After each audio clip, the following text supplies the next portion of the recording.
I got zero doubt in my membrane, you keep calling me insane.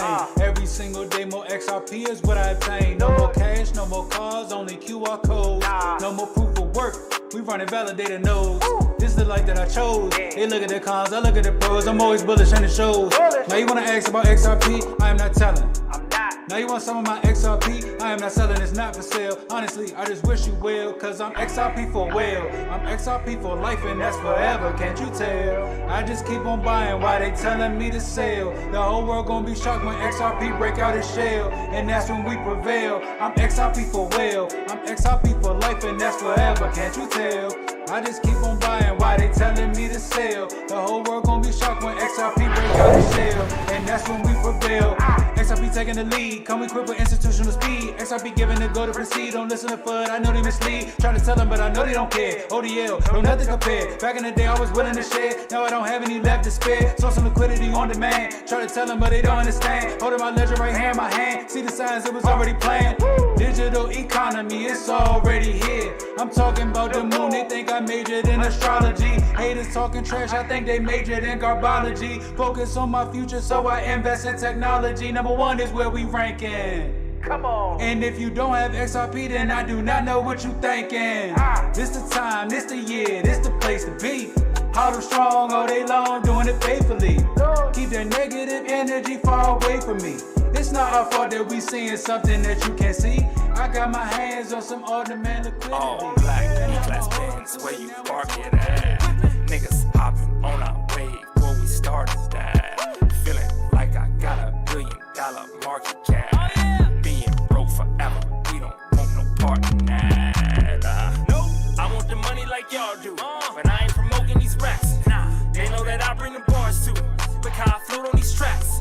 I make that shit to get charged to. Homie, you know these is facts. I pull up and put it in park. Woo. They like Satoshi is back. Back to back, I made the hoodies, then I made the t-shirts, and now they all copped. Made a grip, bleaching hoes, hit my phone, I pick up to make the call drop. Stack the green all the way up to the ceiling, keep it growing like some tall crops. Go for half in the crypto, come back in 5 years, give me all props. I go berserk with the rhyme, I put in work all the time. Turn my loose change into likes, I'ma convert on my dimes. Hey, gotta watch what you betting on. Know how to spot the frauds, man, it's telecons. But I make these dollars transform, I believe I'm an optimist in his prime. But I own Megatron, it's the TRX. Everything crypto, we are next. Promoted so much, I need PR checks. Cause fair money fraud, only seem real, that's a VR test. Flow different, kinda sick. Yeah, this is shit that had a DR and the ER stress. That could be far-fetched, but I ain't lying, ask Brian. Kicking my feet up at the Bitcoin meetup. Yeah, Satoshi is back, and they still don't care to understand it. Feel it in the air, man, they frantic. Yeah, we got billionaires in the panic. Old man need a chill, talk his map with them loose lips. Better learn to adapt, they can move quick. Understand Warren Buffett, I want him to do shit. You never could teach your old dog new tricks. When they don't understand you, they demonize you and call you a weirdo. That's how I fear though. Realize they can't conquer you, so they don't want to sponsor you. Cool, I'm self-made with a mantra too. How to deal with me, they don't got no kind of clue. Don't end me, win with me, I bring that energy. Show these motherfuckers what a monster do. Yeah, and it's still power to the people. And I'm still screaming decentralized. I'm way too desensitized. Like I'm looking dead in they eyes, scream in the lies. And rappers too, they in disguise. Thinking they really spinning, get in them rides. Most rappers at Enterprise. But I can give a fuck about another rapper, he trash. All he rap about his money, he don't see cash. I be laughing at the nigga while I'm trolling Roger Ver on Twitter like Bcash. I am the best artist to even speak crypto. Satoshi is back on his grind. All you little blockchain rappers in my comments, get off my dick and go practice your rhymes. Whoa, this ain't an off season. This is an alt season. Need a ticket like I'm called Speed. I'm trying to get rich, take them boss me. And I ain't satisfied till we all eat. See no stress, then he gon' flex. Like I've been working out up at EOS. On the treadmill buying EOS. All black, E-class Benz, where you park it at? Niggas hopping on our way. Alright. Where's this next move coming from? Is it coming? Is it here? I think it might be. Might have to come down, dip down to about 78 before moving. But I think we are headed up. I'm waiting for the move so I can trade the retrace. Whoa, what is going on with Stellar? Stellar's making moves. Casper's making moves. the hell? Bitcoin.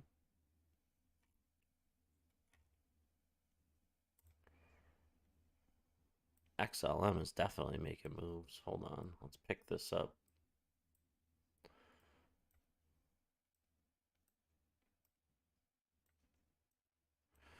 This thing is definitely making moves. Look at this. What is this? Nothing else is moving. So unless Stellar is going to do its own thing right here, right now, this is 100% coming back down to the 50 EMA. Unless it's going to break off on its own and just go nuts, it is going to turn around. Has to. So this is where I would put a short trade for Stellar Lumens quickly. Easily short Stellar Lumens here, because unless it goes off on its own and just starts cranking, it's going to follow the rest of the market. So I would short this 100% right now. Whoop. At minimum, back down to 18.7, 18.8, 18, yeah. Ooh, I almost spilled that.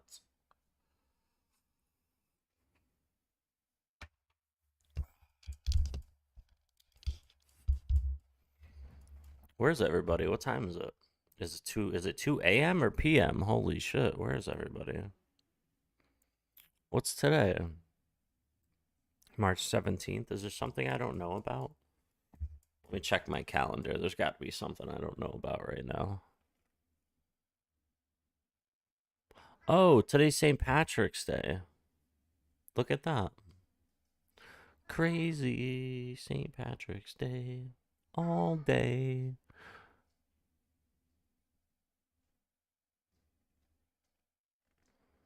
Today is St. Patrick's Day.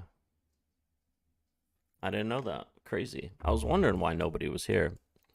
Armac, what is up, man? I don't celebrate. I don't. No, we don't celebrate stuff. Just another day. Just another day. We celebrate Christmas and birthdays and Thanksgiving. You know, those ones. But ones like, you're like, why do we celebrate? Like, what the hell is this? Like, we don't celebrate that stuff. St. Patrick's Day is just a bunch of people turn green and they're drunk. No thanks. It's disgusting. So, we need something we own to pump. Don't care which one. I don't care which one either. Stellar Lumens is, I would short the shit out of this right now. Oh my god. They're out drinking green beer. Rojas. What is up, man?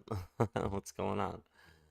I might even lose money, because if this does take off and take XLM with it, I would lose money there. Look at that hammer candle. Oh my god. Look at this move. This move is insane. For Casper, look at that. Look at that. Excuse me.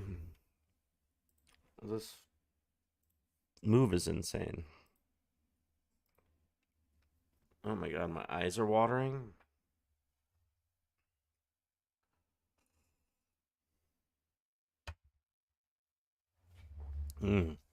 I don't think I have any freaking nicotine gum, ladies and gentlemen. I think I'm all out.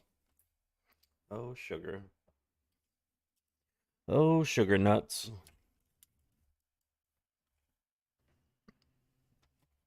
Yeah, your boy is all out of nicotine. We might be. I'll be all right. I'll be okay. Yeah, look at that. Coming back. That short would be making money right now. Although, we have multiple hammer candles here pushing it up. So, you know.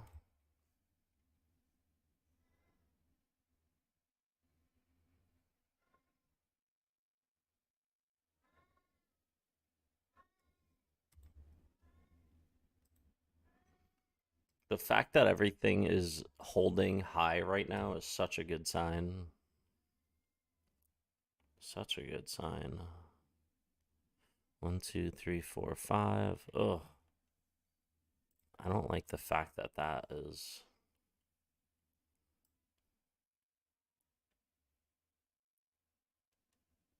Probably something like this.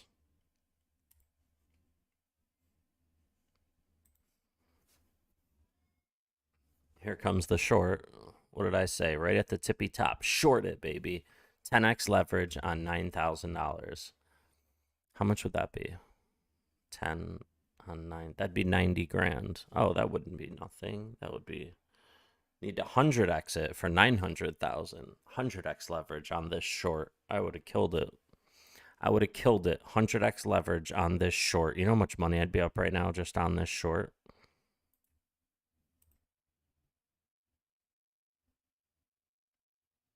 What up, bro? How you doing today? I am doing good, my man. I am doing good. Moonshot XRP, my blur, my man. What is up? Hey, live feeding ASMR, doing his thing. What is up, bro? Good to see you. Keep it up, man. Keep pumping those videos out, bro. I love your channel, man. I really do.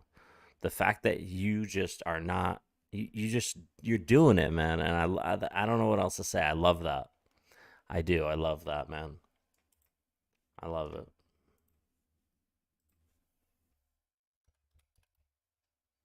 Look at that. I put live. You're right at the top.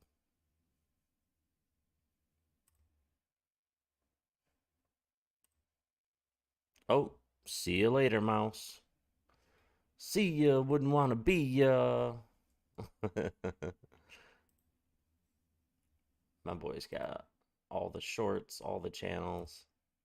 Did I watch this one already? I did.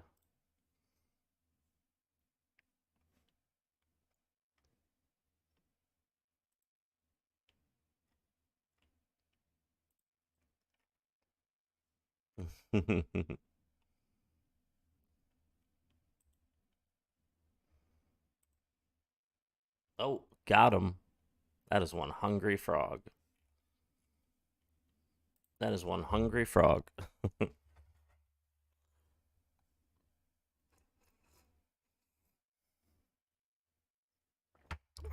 So, where did you get all the stuff for that live feeding ASMR? Where did you get all the stuff to do that channel?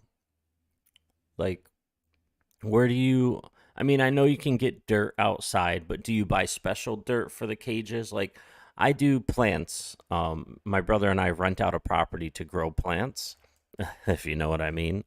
And I buy the soil, special soil for them, and I buy everything. I buy, you know, like you have the plastic cases to like, did someone give you that? Did you buy those plastic cases to keep all those animals in? Do you do all your own? Like, do you buy like that green astro felt and make those little ledges for them where the water is? Like, do you do all that or do you buy it made? Glenn Miller, what is up, man? Good to see you. Yeah, let me know. I'm really interested to know. Because I have a ton of astro felt. I have a ton of fake grass, like a roll of it. And I could ship it to you if you need some. I mean, it wouldn't save you much money, maybe 20, 30 bucks. Not even. But I do. I have a roll of it. Coconut fiber. You can get a 5-gallon bag at Lowe's or Eco Earth. Coconut fiber at Petco. Oh, yeah. That's cocoa. Cocoa is huge in the marijuana growing industry too. So you use cocoa for them. It kind of looks like dirt. It does. That's cool. And the plastic containers I got at my local Asian store. That is cool. All right, cool.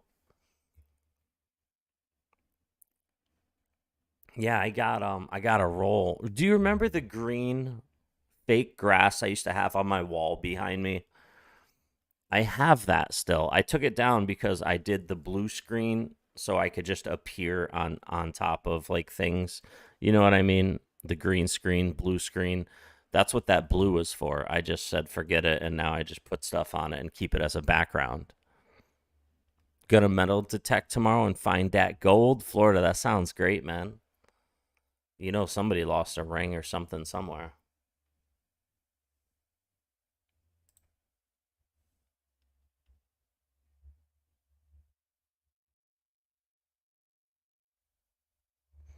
Anno 1800.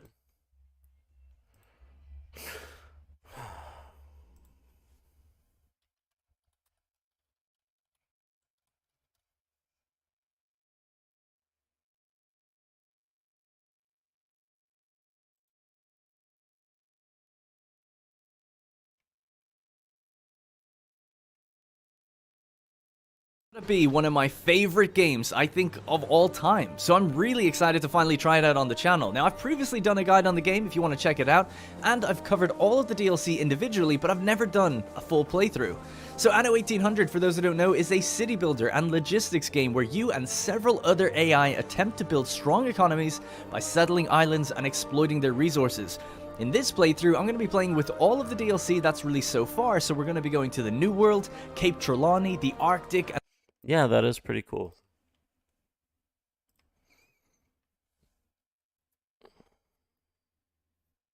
Set up trade routes and shit. Yeah, that's cool. ASMR or Lost Vault, but I'll pass on the grass. It will probably scratch their soft bellies. Good call, man. You would know better than me, that's for sure. My Florida life sounds fun. Yeah, metal detect too, for sure. Cocoa, that's funny because I use a soil medium for my plants, and I'm switching to cocoa after this harvest. I harvest actually in like 2 more weeks, like 2 to 3 weeks, and then my tents will be empty. I gotta wipe them down, empty out all the pots, and I'm gonna go with fabric pots this time so they can breathe better. And instead of 2-gallon, I'm gonna go with 3 or 4-gallon, maybe even 5-gallon pots, because I'm gonna be doing White Widow autoflowers now. I just got done with White Widow photo. I just got done with White Widow photos, which is right here. Pretty much looks like this.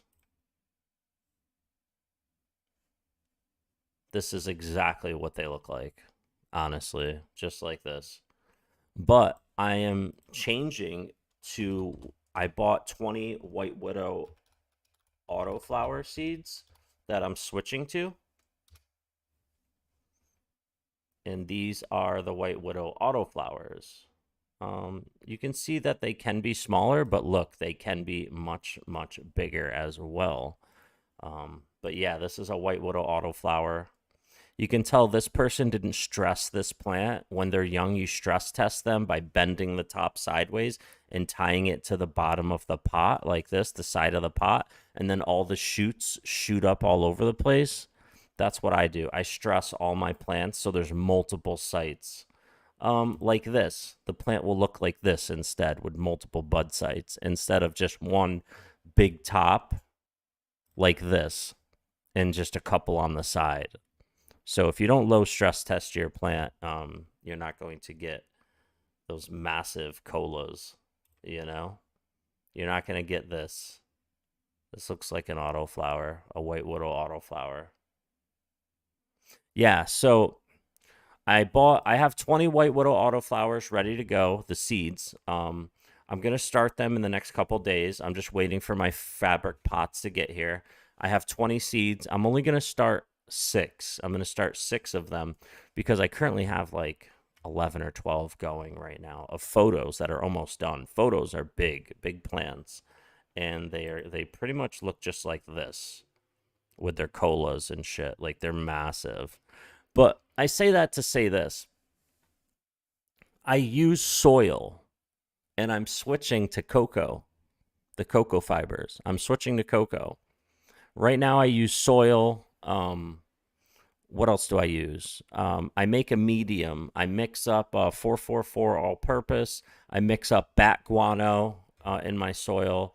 I mix up earthworm castings, worm castings, and perlite. Perlite is like a little white shell or rock that makes it so water can flow so it doesn't compact. And I put a bunch of perlite in and I mix it up, and it's a great medium, and the plants love it. They love growing in it. YouTube bonsai weed plant. I will look it up. Florida, my brother will research old asthma. Yo, that's dope. I can grow them in the middle. Nobody know. Yeah, my brother and I, we both have the medical marijuana cards, and we grow them. We rent a place where we grow them because you don't want to do it where you live, you know. We rent a place where we grow them. But yeah, I have 2 beautiful tents that have negative air systems in them with the 1200 watt light, 2 fans, temperature, humidity reader. It's a really nice system. It's a very nice system. What did somebody say? Somebody said something.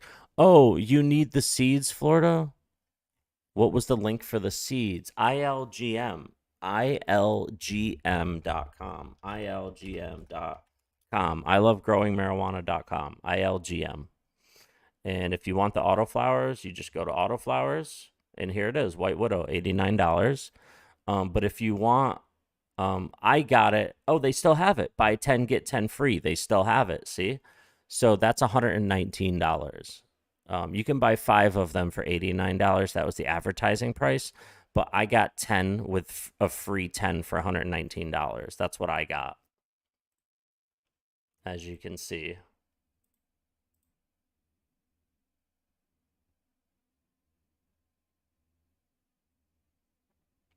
And White Widows are short plants. They are short. Even the photo periods, they're short. They are short plants, and I love that about them because I have a 6 foot tent, and it's 4 by 8, or no, 2 by 4, 4 foot by 2 foot, 4 foot long, 2 foot wide, and easily holds 6 plants in each tent all the way to harvest. They both of them have trellis nets in them right now. And I learned how to do everything. I studied this man like a book in school, and then I started growing. And let me tell you, this guy has taught me everything that I do. This guy, he honestly is the best. Like, I love this guy. This guy can do everything. Playlist. Let's go to his playlist. Autoflower guide. He's got an autoflower guide. So you go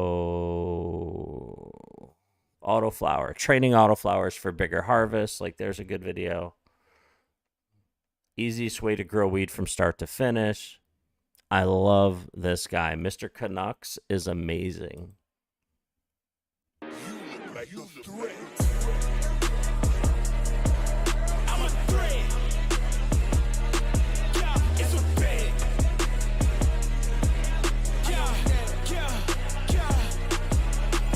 I do everything that he does. This man right here that we are watching, this is who taught me everything about growing. My brother taught me a little bit, but I wanted to grow like someone who's been doing it for years. And everything this guy does, I copy him. I do nothing different. I copy this man, and I have amazing results, just like you're going to see on this video. Yeah. I'm a threat. It's a bet. Yeah. Let's go. Check my wrist. Whoa. Top. Yeah. Whoa. Know it. Yeah, buy 10, get 10 for free. ILGM.com. That's it. ILGM.com. Great site. That's where I get all my seeds. I buy all the seeds feminized because I want them to be female. And the first here, it's a funny story because a year ago, I bought, not last September, last September, I wanted Autoflower White Widow seeds. I bought the 10+10. Well, I didn't know I bought photo period seeds on accident, which takes 7 to 9 months instead of 3 to 4 months, right? And now finally I'm almost done with them, and they've came out perfect and they're massive. But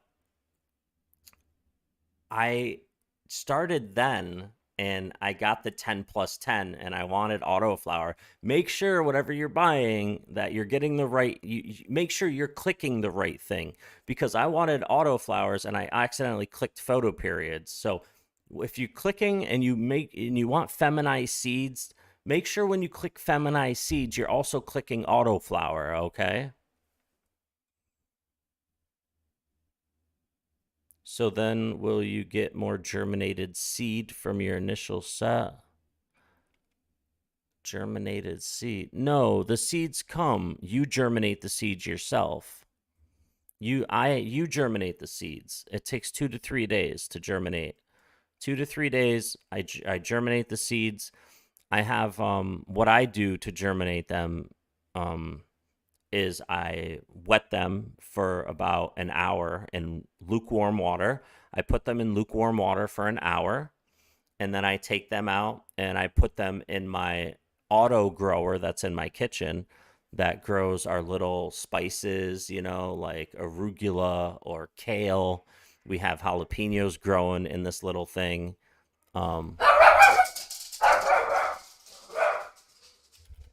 Jesus Christ, Henry. That was uncalled for.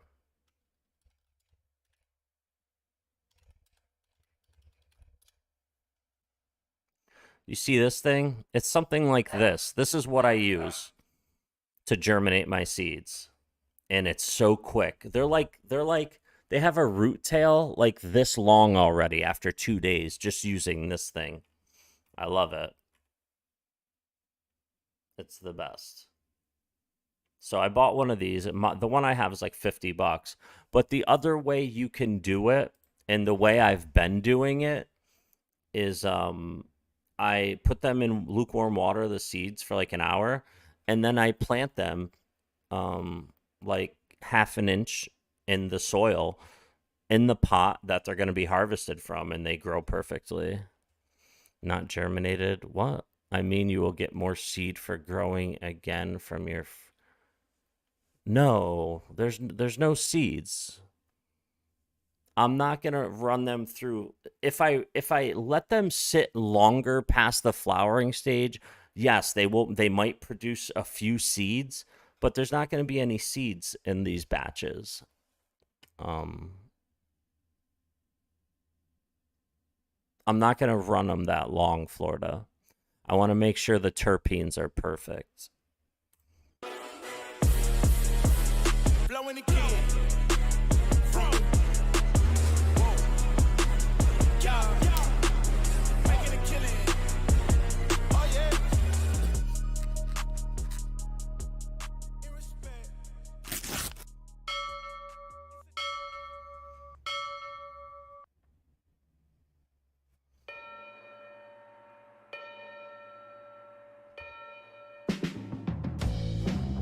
The last time I was in this tent, I was harvesting baseball bats that Barry Bonds could use to hit a few home runs with. That was an autoflower run, and just to switch it up, for this run, it's going to be all photo periods. Now, before day 1 starts, I'm going to cover the equipment being used and nutrients. Let's start with the grow setup, since it is my show. So, Grow Tent, 4x4, and it's from Spider Farmer. This is a cost-effective brand, maybe not the most durable as some would maybe argue, but listen, in my opinion, the tent holds up just fine, like any other discount tent. I will say this, you can't use it as a bouncy play castle. I know, it sucks. Now moving on to my weapon of choice for a light fixture. It is the Quantum Style Board SF4000, which are rocking the Samsung diodes. Once again, same LED from my previous round, but I will preface by saying Spider Farmer did send me their newest LED midway through this round, which is the SF7000. Now, I did a small amount of research, and it would seem I'm looking at the exact same LED as the SF4000 in terms of components. I guess the big difference is it's a bigger LED with more components. Classic motto, can never have too much of a good thing, I guess. The SF7000 is more horsepower, pushing 650 watts. And of course, more diodes means a larger fixture, which, do I need to say? It means a larger coverage area. So for anyone wondering, that's really what I was able to drum up. I personally did think the SF4000 was plenty of juice for a 4x4, but the SF7000 would absolutely maximize it, and if you are in a 5x5, the Yo, RMAC. Yeah, man, you could do it that way too. There's so many different ways to germinate them, you know? You guys want to see a couple pictures? I'll show you guys a couple pictures before we get back into crypto. I just wanted to give you guys something to watch and give you that link for the seeds.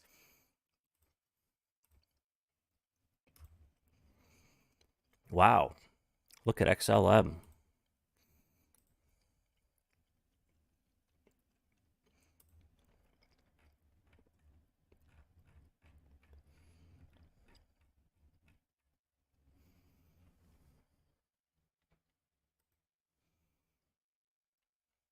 Here you go, guys. Check them out. This is the stage they are currently at. I have the tent on the left is about 3 weeks behind the tent on the right. And you will see the difference.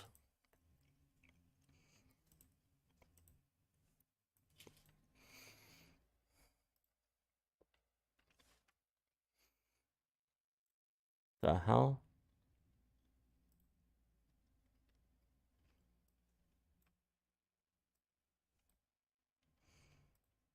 Here you go.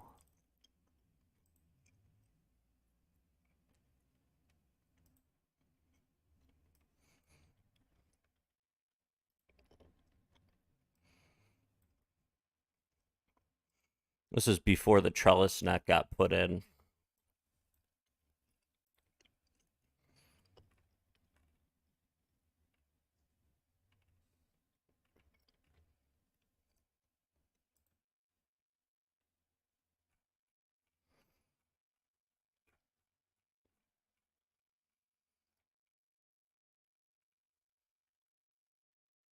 Actually, you know what? I have a picture on my phone. Let me show you the latest. You guys want to see the latest, right?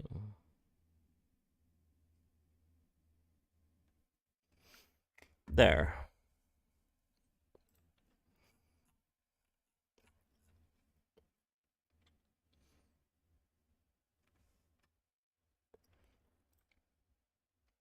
You ready, guys? So here it is. Here's the tent on the left. They just started throwing calyxes because I set them into flower a few weeks ago. I changed their time and gave them more phosphorus and potassium about 3 weeks ago. So I changed their light hours from 18 and 6, 18 on, 6 off, to 12 and 12, 12 hours on, 12 hours off, which usually throws them into flowering, and then you give them a little more phosphorus, potassium.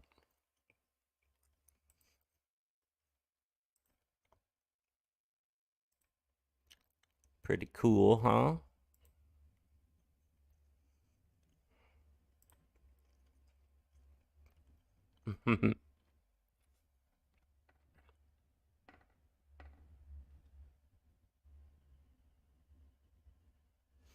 Let me see. I have a few more pictures for you. Last pictures right here.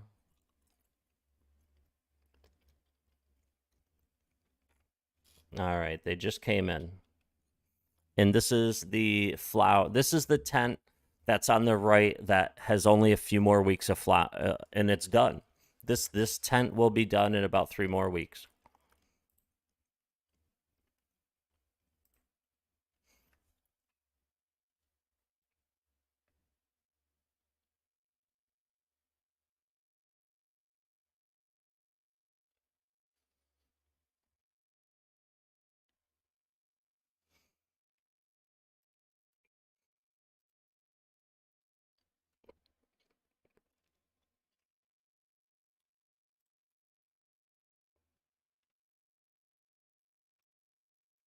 As you can see the setup, there's the exhaust right there.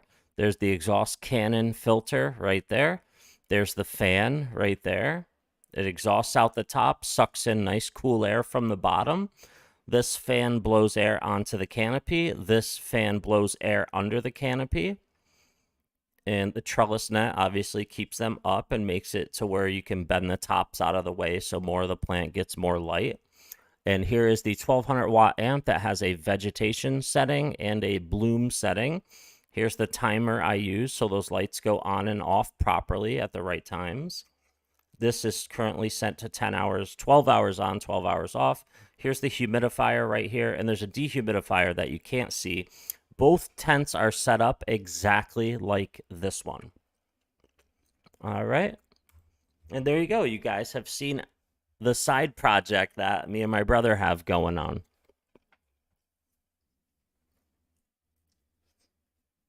Pretty cool, right? I like it a lot.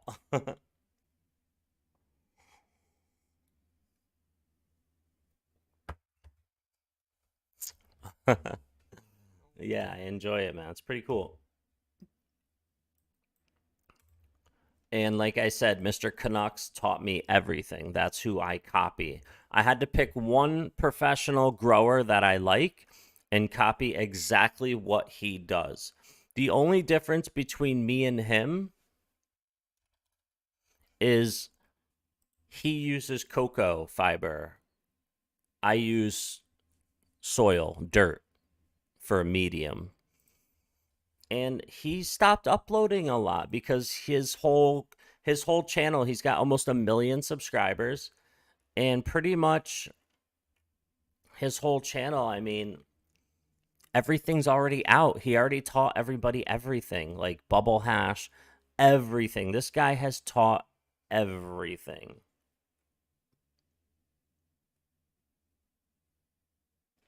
He's got this one video that's pretty cool. You must smoke a lot? I don't. I don't actually. I would pass a drug test right now for everything. Actually, I mean, I don't do drugs. But I do have a medical marijuana card to take some if I want to. Right here, I have some medical marijuana pills that I bought from the dispensary. They're made by Matter. They're 5 milligram THC, 5 milligram CBD. If I take one of these pills, I would be I would be so bait. I would be so fucked up. I'd start getting like paranoid. But what I do is I take this capsule apart. If I want one, I'll show you what I do. So if I wanted one of these,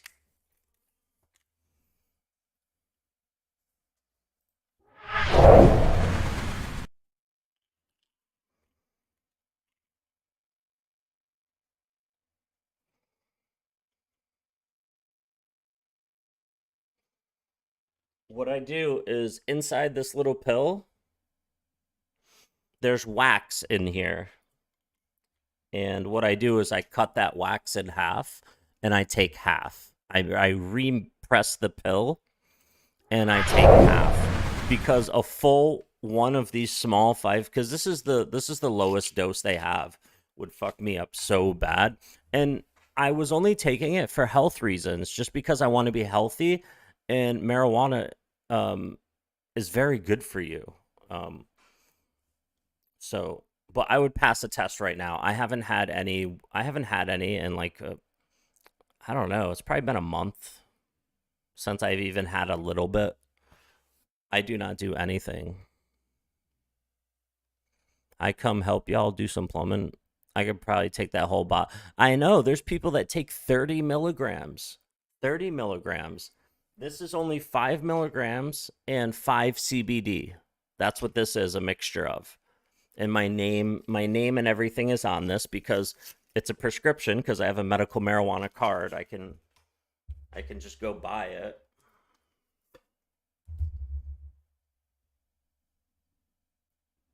I'll cover all my info, but there it is, medical marijuana.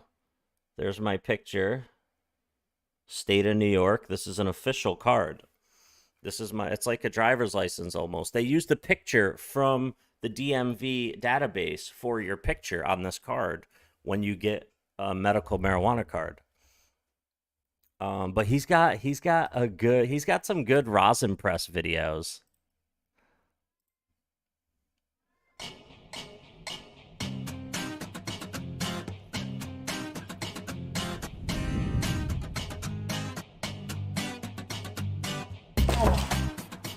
Okay, so for the sake of this week's video, I figured I'd throw on my Dabson shirt because today we are pressing some flour into some rosin using the all-in-one system here from Low Temp Rosin Plates. I've already played with this thing, and she's wicked.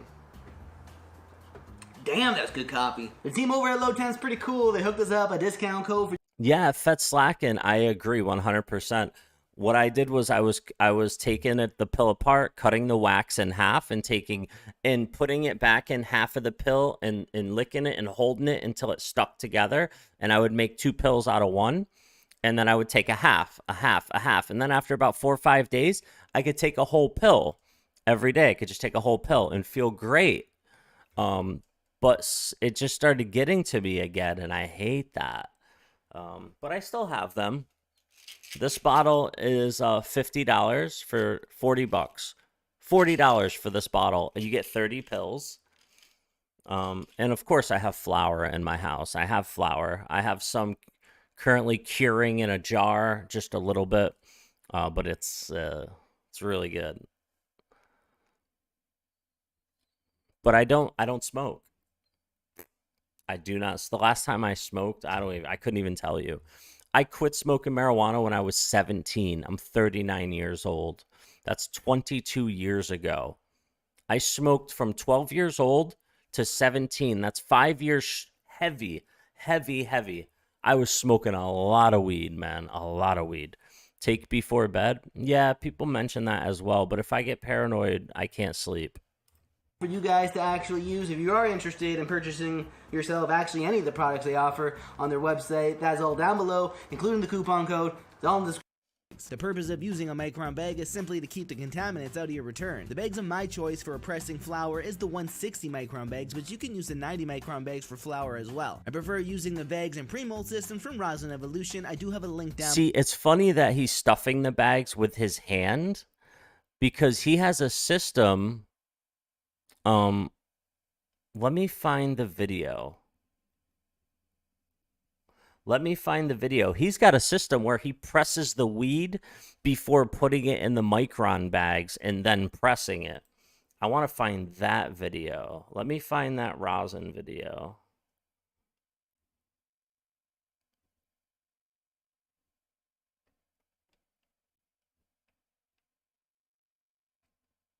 Let me find that rosin video. Oh my God, it had to be the one that I was just looking at. Rosin. Which one was it? Well, I have a wonderful electronic invention I want you to see. It looks something like this. Yes. Do that as soon as possible from a harvest. Same with bubble hash, etc. Secondly, is probably a very obvious one, is the temperature that you use to press your flour into rosin. Lower the temp, the better the quality and the better the taste. This is when he made a new low temp. He upgraded, and check this out. He presses it before putting it in. You're gonna get. The end yield, believe it or not, is not my #1. Glenn Miller says, try a different strain. Fet Slackin', I prefer to make Potka. Decarb it and put in alcohol for 2 to 3 weeks. My lungs have had I see what you mean. Yeah. A small break. Yeah, I know. And you get fucked up from a small dose. That was my problem. One concern. Quality is. So, I'm not tasty at all. Check it out. So he's got this little metal thing here with this metal brick, and he pushes them down into a small weed brick, and then he puts it into the bag. So that video I was showing you before was when he just put it into the bag, you know? But this is way better.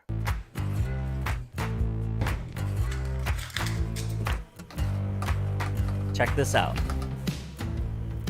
So today I am going to be pressing 3 different strains. Each patty here that you see is exactly 15 grams, which I weighed up and then destemmed and then pre-pressed in my Rosin Evolution pre-mold to get a nice brick, just like this, and then I took that. Look at that. He uses that machine to pre-press these before pressing them for rosin.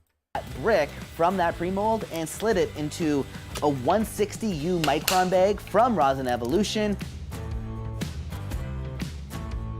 And then what you see with this parchment wrapped around that brick, this is called a directional fold. This directional fold does not help increase yields. It doesn't. He just does it for the camera so we can see the stuff come out. Help do anything but basically push the rosin out the front. And the main purpose that I'm doing this is because it looks cool for camera. That's why I'm doing it. If I was pressing like 15 bricks in a row, I definitely would not be doing a directional fold because it does take extra time and it's not going to help the end returns in any. Do you guys think I should take a half? You guys think I should take a half today? Single way. It actually might even reduce your end yield just because Fahrenheit. All right, here we go. Let's check out the first press. I think his dog interrupts him and it drips down and he's not paying attention because his dog does something and it drips on the table. Like I think this is going to be a big press. And then we're going to get back to cryptocurrency. Now, before I play this, I'm going to take a poll.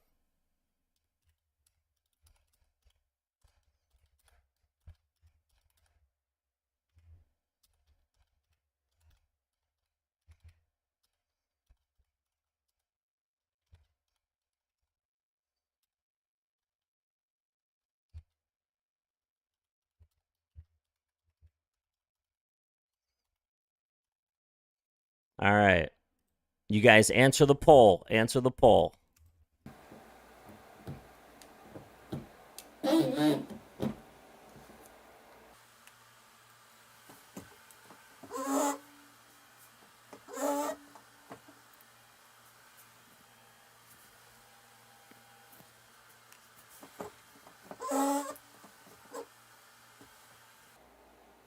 Here it goes. So we're at 40 seconds and now 500 PSI.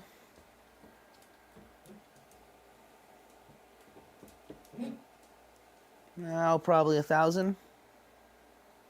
It's starting to come out, so I'm gonna. Oh, look at that rosin. Start applying more pressure. At 2,000 PSI, just past it. Ooh, look at this. This is a good pour. Oh, oh, shit. You guys see that? Oh my God. Did not expect this kind of return. This is a surprise, Jesus. My bad, guys. 23. So at the end of every video, he dabs what he produces. You ready? % range. So it is producing some good flow, some good squirts. Just want to point that out. So since that was the strain that produced so well, I did go ahead and press the SoCal Master Kush a few more times to stock up. So ended up with 13 grams of SoCal Master Kush, and yeah, pretty pumped.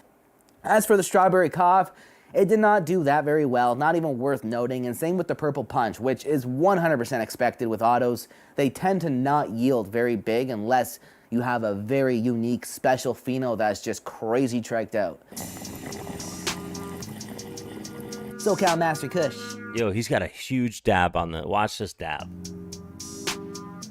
If I did a dab, I would have to go to the hospital. I've never did a dab before, but I heard what it is.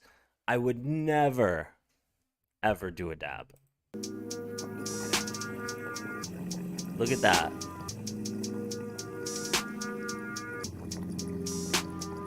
And then his little air machine. Look at this thing. Pushes that. Look at that. Focuses. That little thing focuses the air in the direction you want it to move the oil around.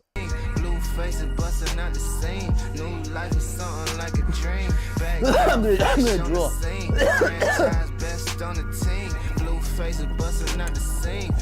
life is something like a dream. Ooh. Life is something like a Damn, your boy goes big. life is something like I do not know how big that was, but I'd say half gram easily. life is something like a I am not friendly, I came for the paper, little baby, don't get it confused. I see. So yeah, while he teaches you exactly everything about growing, and I mean everything, playlists, you can see autoflower, a guide to autoflowers. I mean, it's amazing. Quick flowering autoflower, training autoflowers for bigger harvests. This will change the structure of your plant by reducing the height and increasing the width, giving you more coleocytes and canopy coverage. And this is what I do. I low stress test, high stress test my plants straight from the beginning. And help you use the light more efficiently.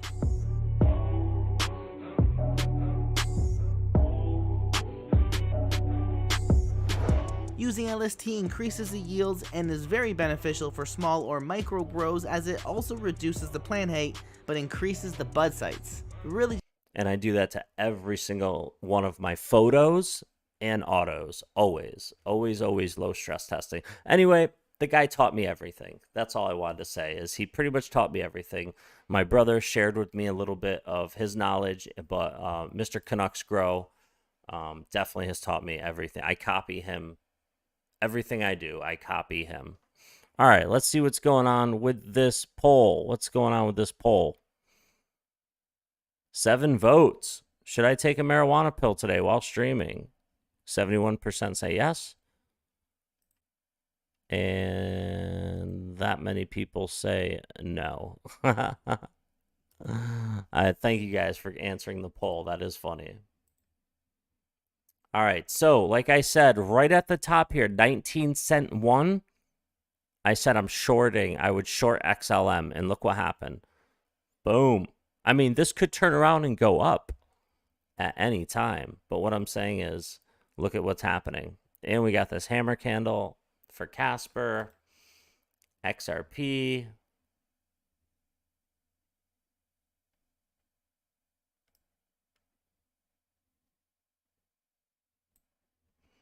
Let's see. Let's see if it comes down.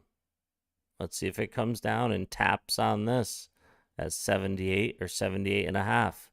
Jeff Liston. Oh, yes, I missed the poll. XRP Wells Fargo joined forces. You already know. Dons, what is up, man? Welcome, everybody, to the live stream. I'm Jaded Blur. Let's get into it. Let's talk about what's going on. Let's talk about this $100,000 leverage trade. $100,000 leverage trade. Who's ready for that? Who's ready for a $100,000 leverage trade?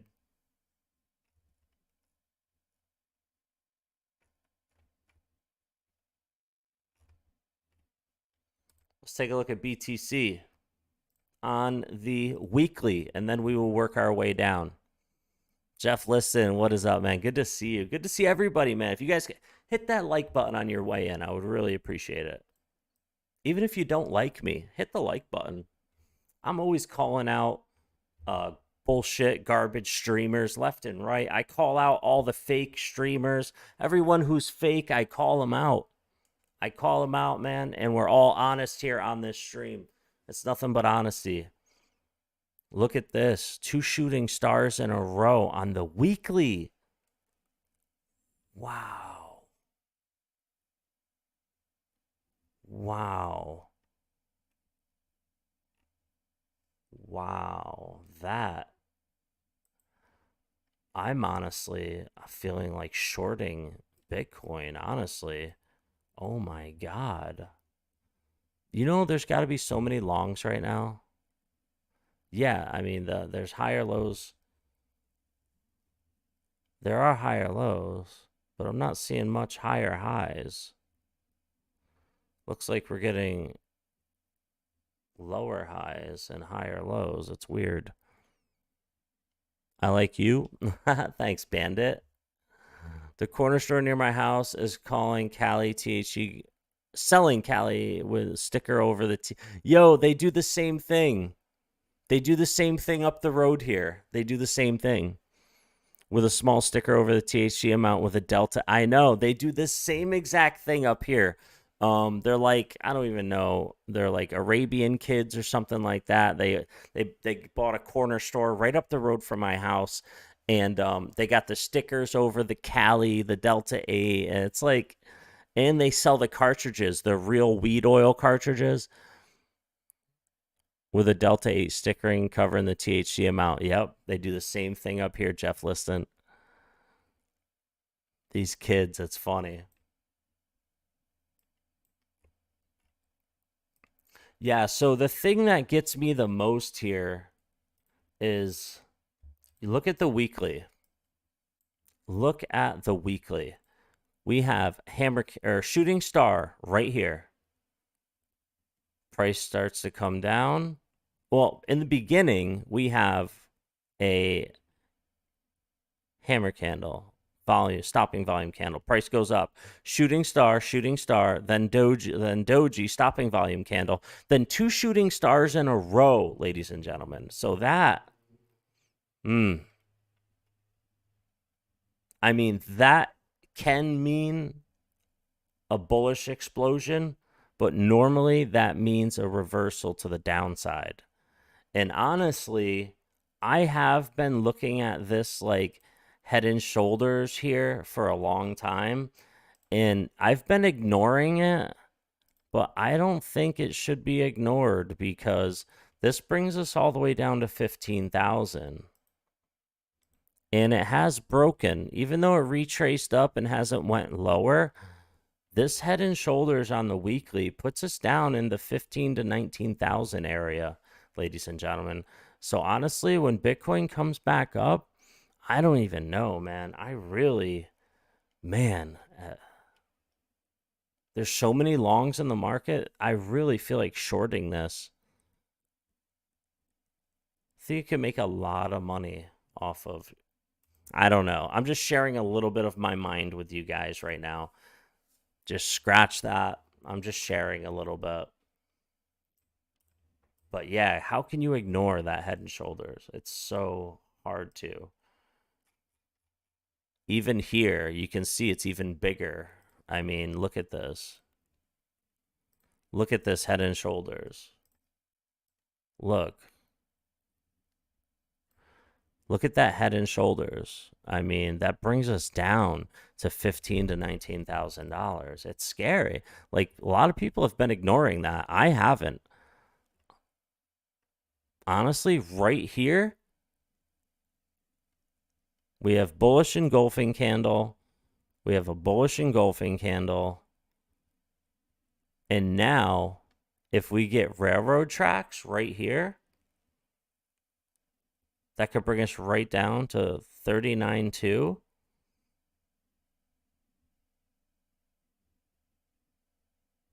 But we have went past the 50 EMA. We have retraced to it. And it's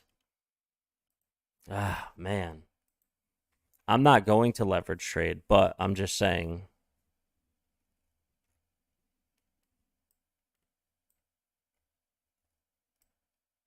Yeah, of course, we have that area. Like, right. We have that area. Which is right here.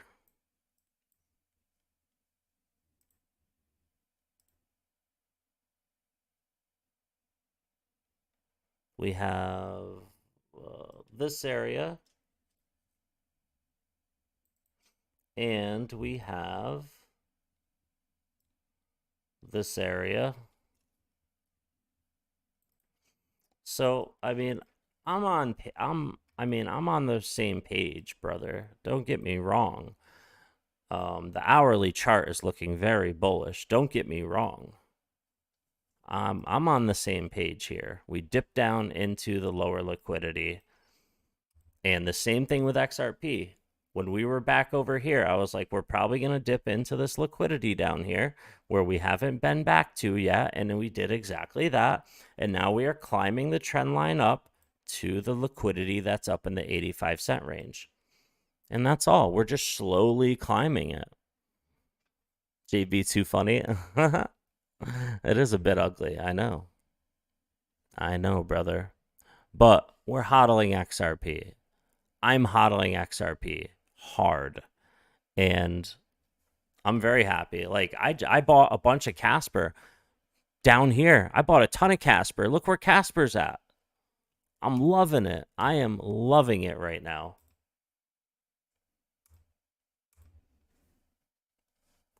Let me check my Casper on BitTrue. And I bought some Legacy, too. I bought 100,000 Legacy tokens yesterday after the stream. Oh, yeah. My Casper is up right now, baby.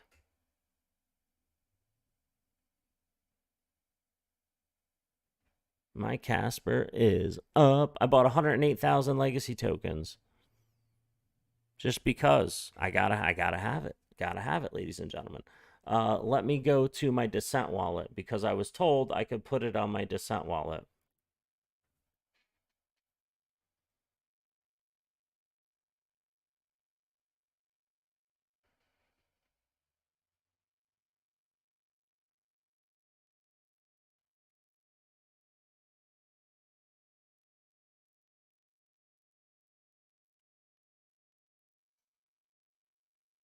All right, I had to create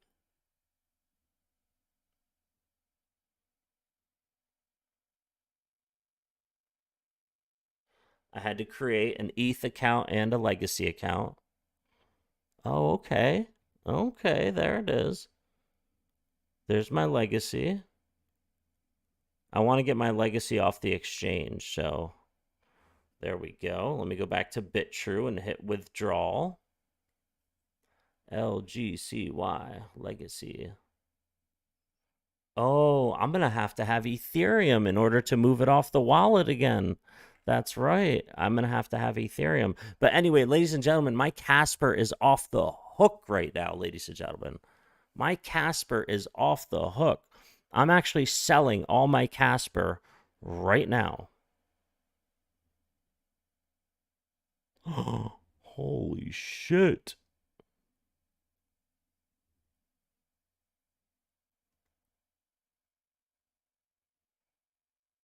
Holy shit. Casper just went up over 7 cents, ladies and gentlemen. What the fuck? Bro, Casper just went over 7 cents. Look at that. On BitTrue.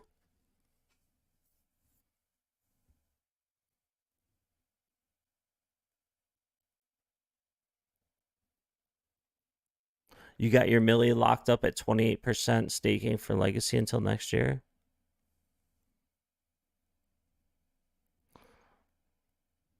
Bro, Casper just fucking cranked on my phone.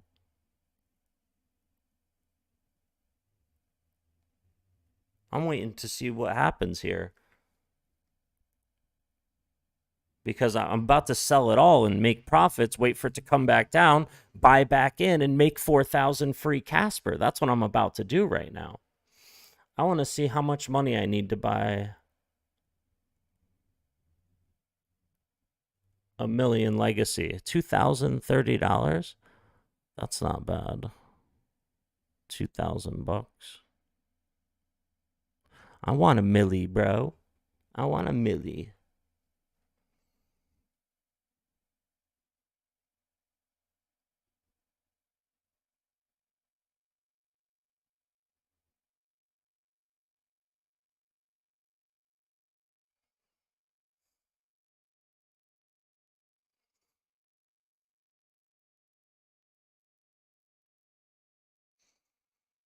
Yeah, I got it down there. Yeah.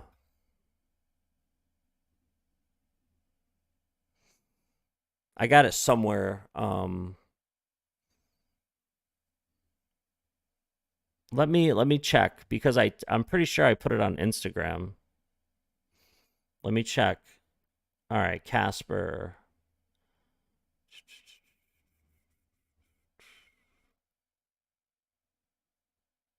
Yeah, I got it under 6 cents. I got it under 6 cents. I just don't know exactly where. I'm pretty sure, yeah. I just don't know exactly where.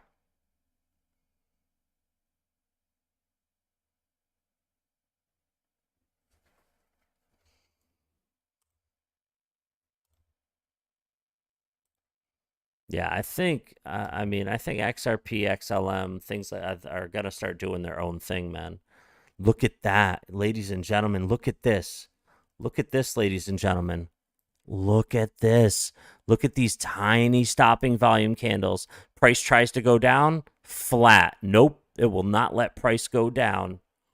Oh, oh baby. How do I just delete without having to have to go up here every single time?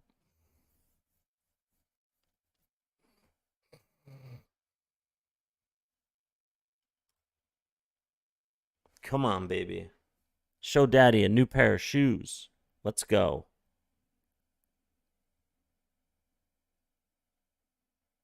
Yeah, man, just too good of a play.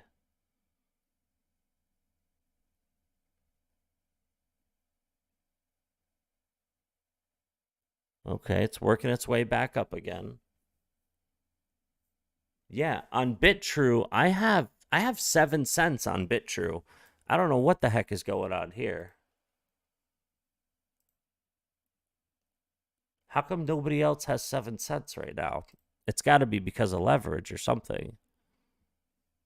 1, 2, 3, 4, 5. I mean, that's 5 Elliott waves right there, ladies and gentlemen. 1, 2, 3, 4, 5. Huh.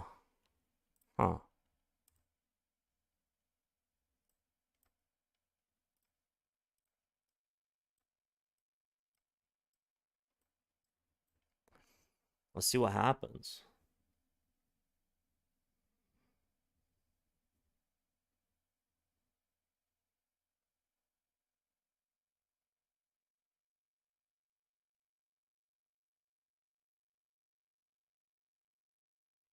There's a lot of volume.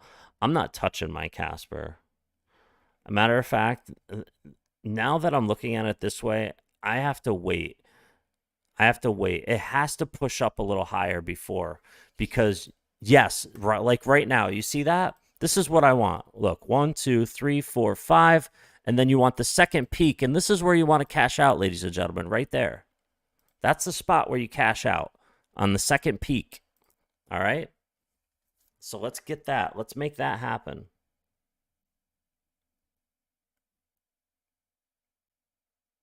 Come on. Let's go. Because BitTrue was already over 7 cents for Casper.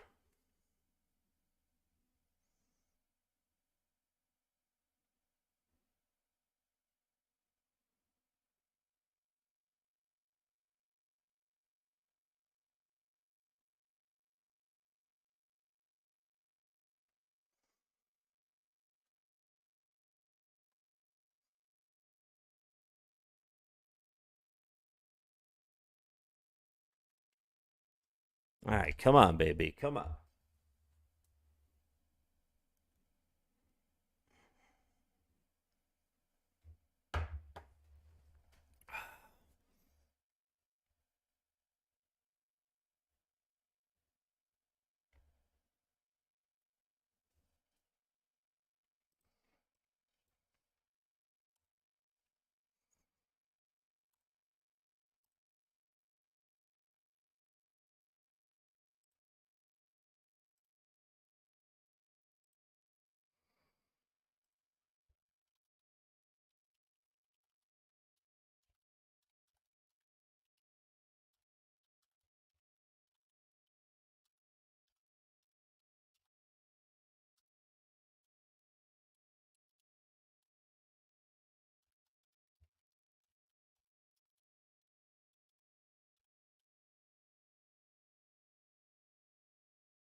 I feel like Casper going higher. I feel the same, but I know it has to retrace at some point as well. Just bought those seeds, broski. Nice, man. Nice. That's awesome. All right, let me get back into BitTrue. Yeah, Florida. Like I said, my brother got the Gorilla Glue autoflowers. I bought the Photo Period feminized White Widows. And then recently I just bought the Autoflower feminized White Widows because I don't want to wait 7 to 9 months. You know, I want 3 to 4 months done, and I will make them monstrous because I have everything, all the feed, all the right stuff. And I can't wait. I use the 444 organic feed. It's all organic. I use bat guano for organic feed. I order bat guano off Amazon, the 444 off Amazon, the organic earthworm castings. The castings, I order 5-pound bags of that. I order 5-pound bags of perlite. And I order, I go to Lowe's or Home Depot for the soil medium, but I think I'm going to switch to cocoa for the autos, the cocoa. I think I'm going to switch to cocoa and use perlite and mix everything in with the, I think I'm going to switch to cocoa, honestly.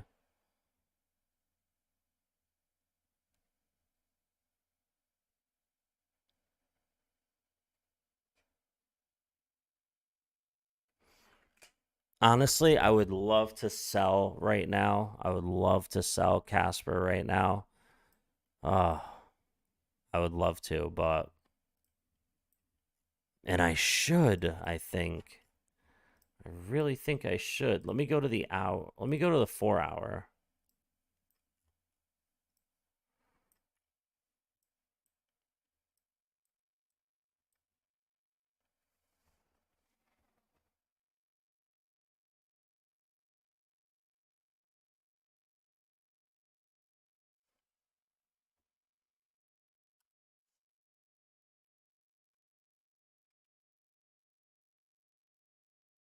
Nice, man. Nice. Nice, Florida. Have you taken profits yet? I have not. I have not. Not yet.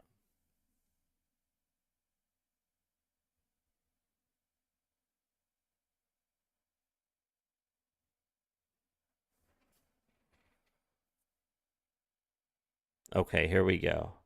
Here we go. All right, it's moving back. Nope. I'm waiting because on BitTrue, it's back down again, ladies and gentlemen. It's back down on BitTrue. BitTrue and TradingView is different. So I have to wait.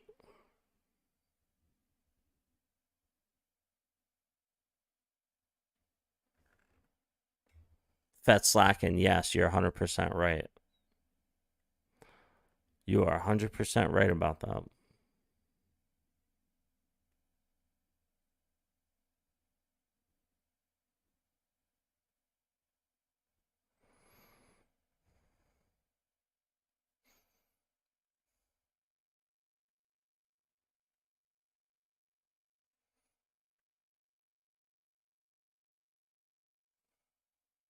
Just give me 1 second.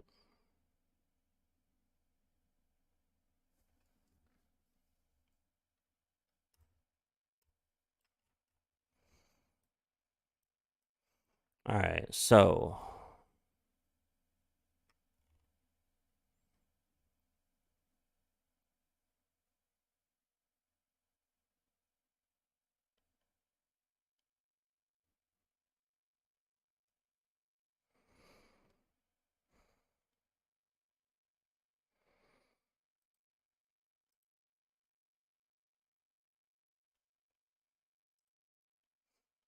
I will tell you what, ladies and gentlemen. I will tell you what. This.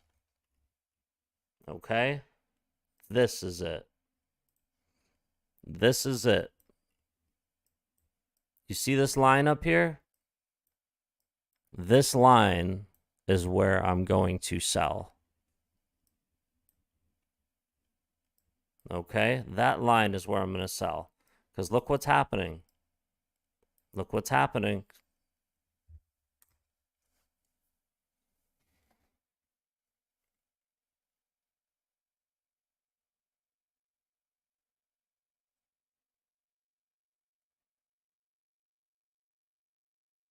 Yes. All right.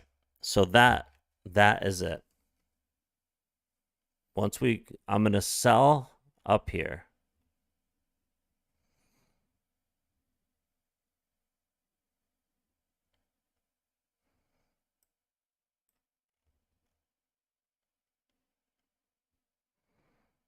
Or should it be 7.6? Or should it be right here? Maybe it should be here. Either way, we're going to keep an eye on it. We're going to keep an eye on it. And then once that retrace comes in, you know what? I think I will, if this happens, sell half here. And then when it comes up here, sell the other half. Watch the retrace. And then buy back in. Let's turn this 6,500 Casper tokens, 6,500 Casper tokens. Let's turn it into 13,400.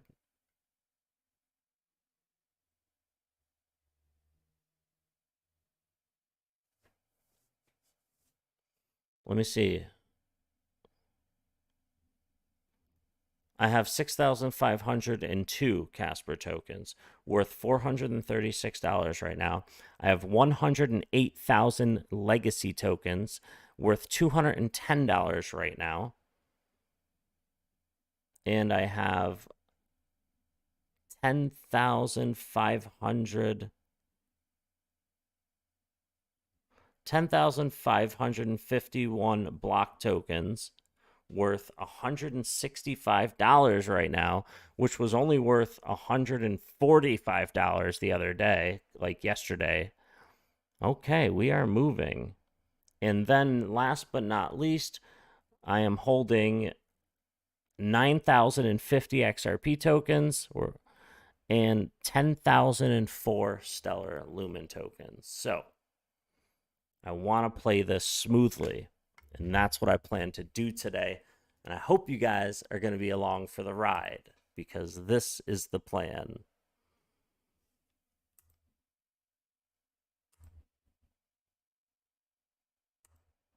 Look at this. Price tries to come down and it goes flat. Price comes up, nothing really stops it. Price goes down, goes flat. Flat candle bodies. There's a lot going on. There's a lot going on in this psychological area of 40,000. This psychological number of 40,000, there is a lot going on, ladies and gentlemen. Look at how flat this is. Look at this. Crazy. Man, if I could only figure this out. If I can figure this out, then we will be in very good shape.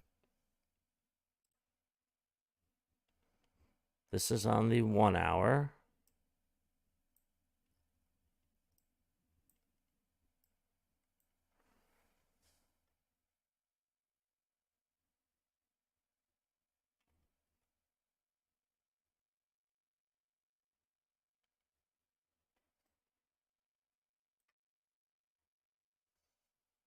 If I figure this out,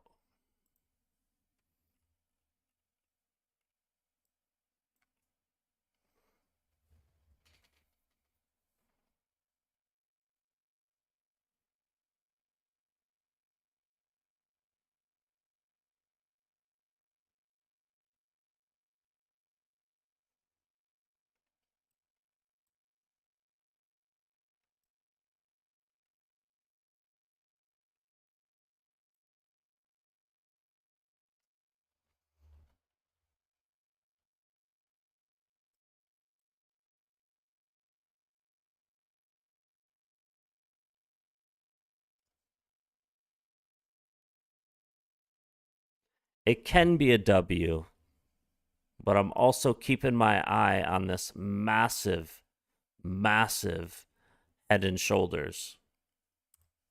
That brings us down to 15,000 to 19,000 per BTC if it played out.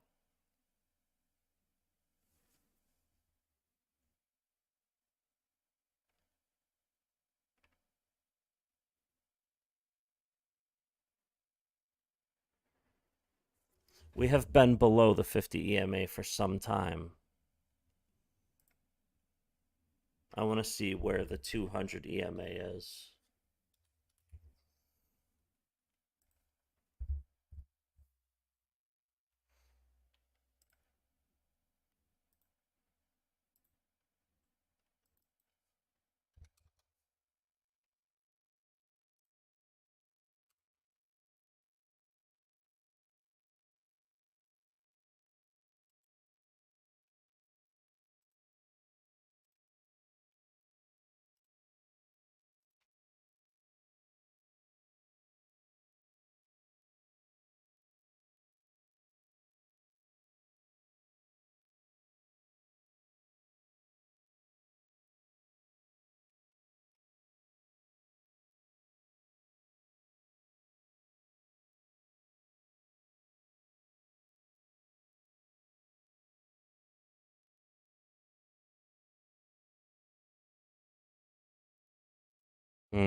Hopefully no HNS, or else this will be very depressing. Can that be? All right. We'll never get dark enough to trigger flowering with regular seeds. Wish I lived a bit more south. Oh, okay. Yeah, I create the environment, the place where I have the tent. The temperature is set, the humidity, everything is set for it to flourish. The plants.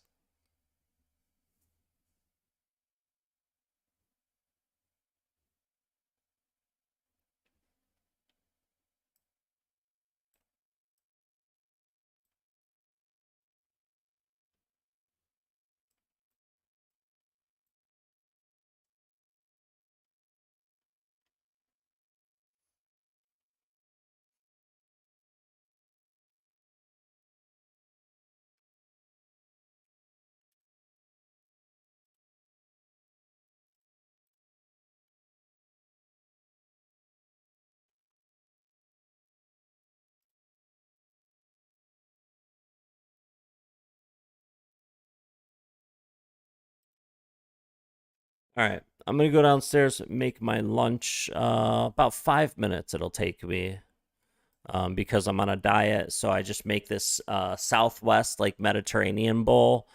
It's pretty cool, pretty good. I'm gonna give you guys some chill music. I'm gonna give you guys some chill music from my own playlists.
Oh, what is going on here, ladies and gentlemen? What the hell's going on here? What in tarnations? What in tarnations is going on in here?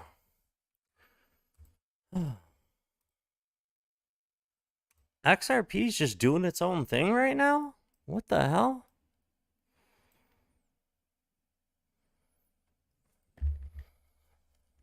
XRP's just doing its own thing. Hold on a second.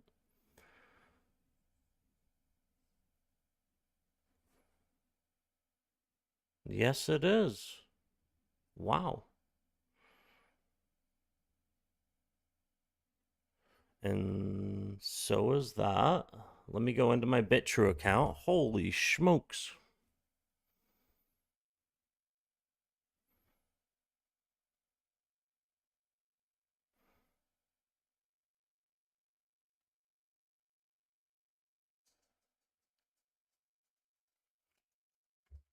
All right, let's get it. Let's go, baby.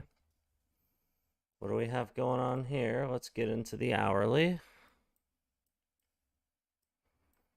Here's the Bitcoin hourly.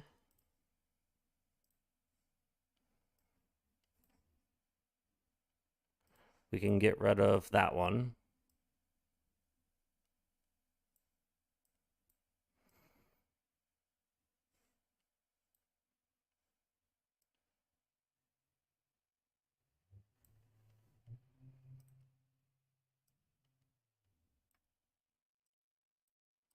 All right, there we go.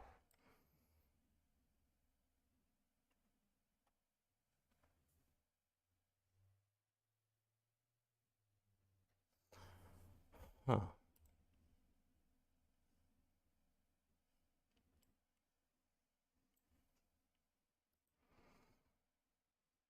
Right, guy, welcome back.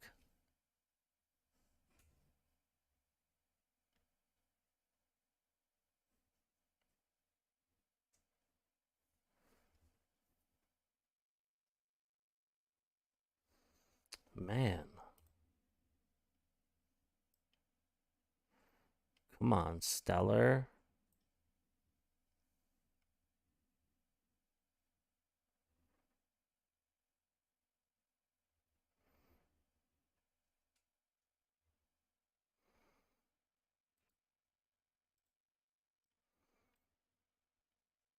Look at that buy signal that came in way back here at 17 cents.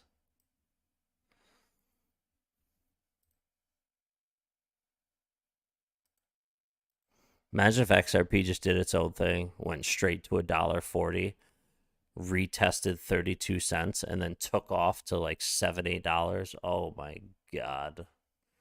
Oh. That'd be so amazing. All right. I got my lunch.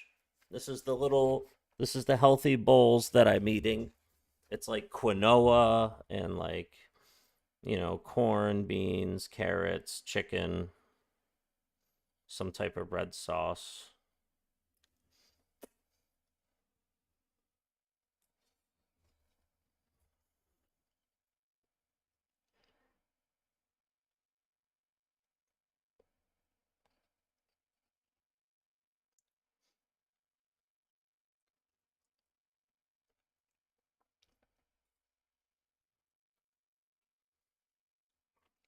Mmm.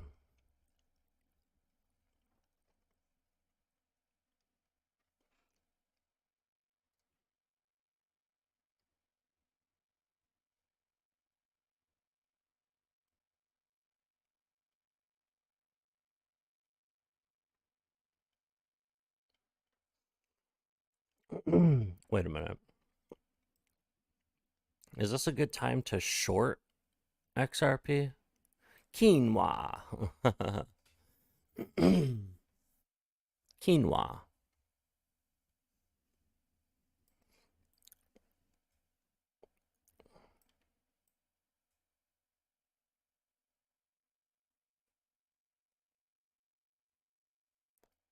Well, I think isn't quinoa and quinoa they're two different things. Pretty sure.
Where is this water?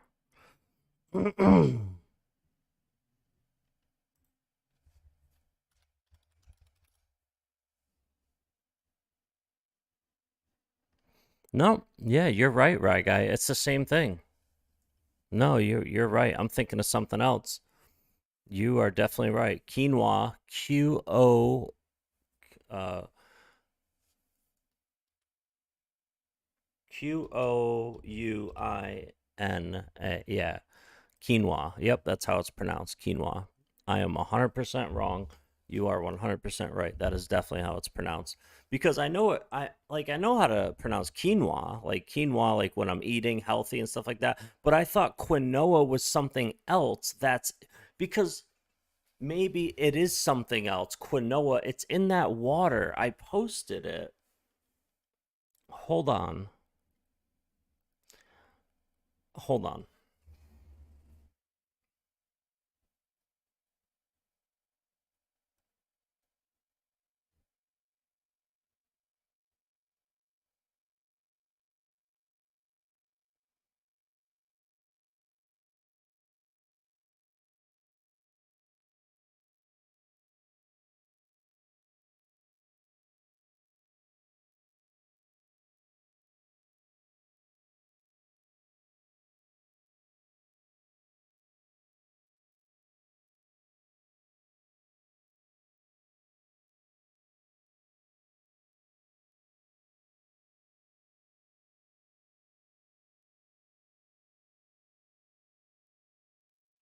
Quinine. Quinine is what I'm thinking of. Quinine. Quinine is in this tonic water and it's good against COVID. That's what it was. Fever Tree Premium Indian Tonic Water.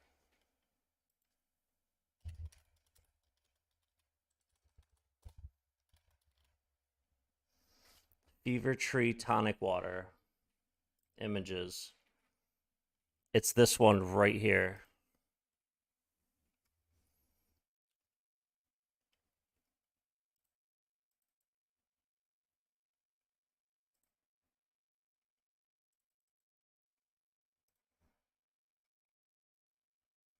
Yeah, see right there, quinine.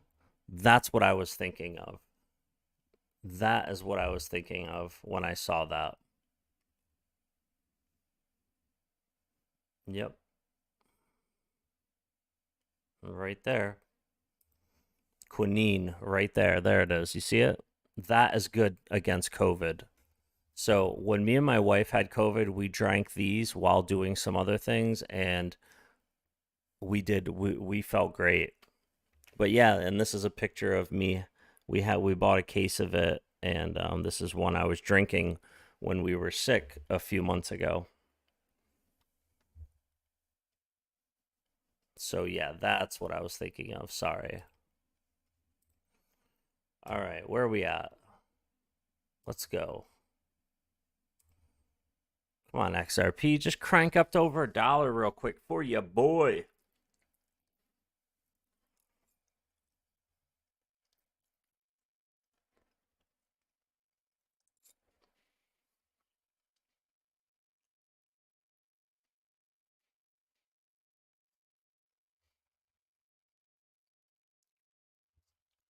Mmm. Yummy 17-gram protein bowl. With quinoa. Quinoa.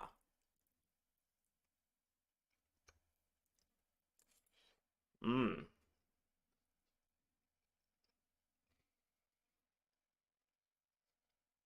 And it has some other things. But yeah, the working out, the dieting, everything is going good for us. The weight loss. I've already lost 5 pounds. And it's been like a little over a week since we started, something like that. I came out strong.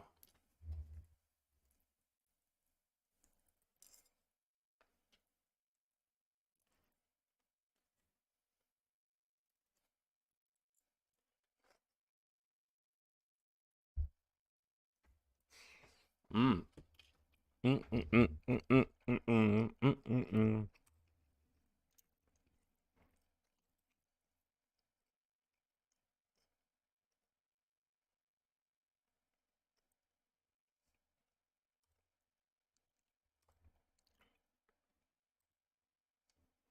All right, let's check out YouTube, guys. Is that all right? Can we check out some YouTubes?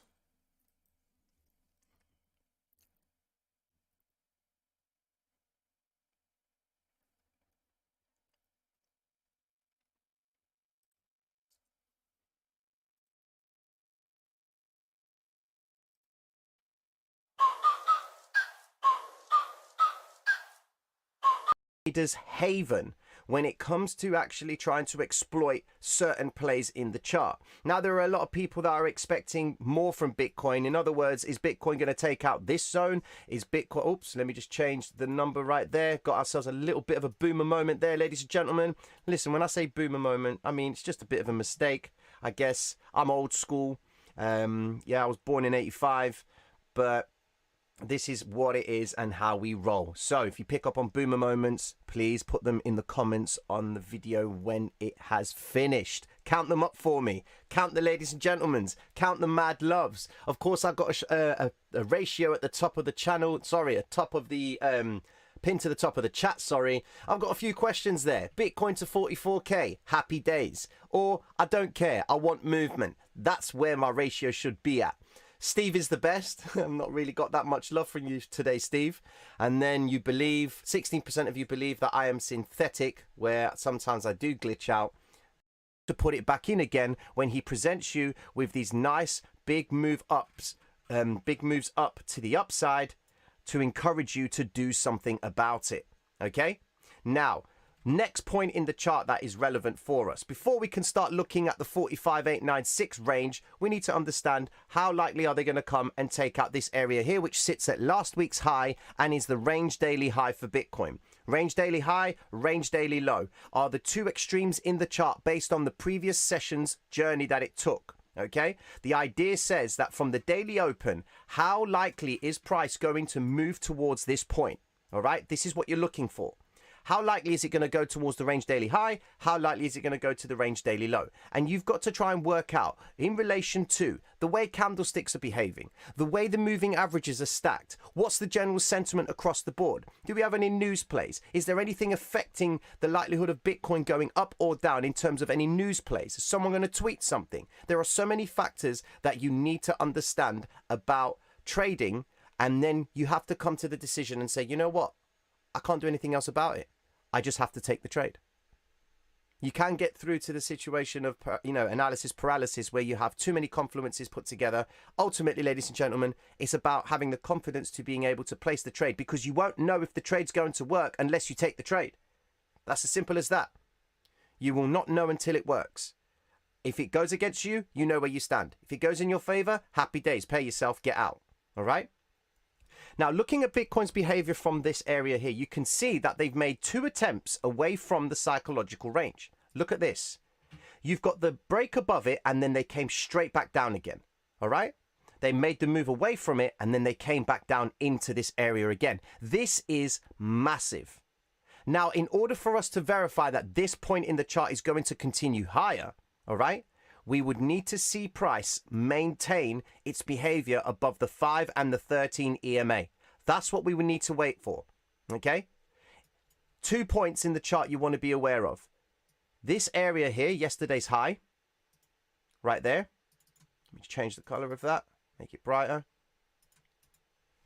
That's not exactly bright now, is it, Tino? There we go. This is the 1 point that we need to be aware of, okay? And then, of course, this little zone right here. This is for my day traders. Yeah? That's to the upside. All right?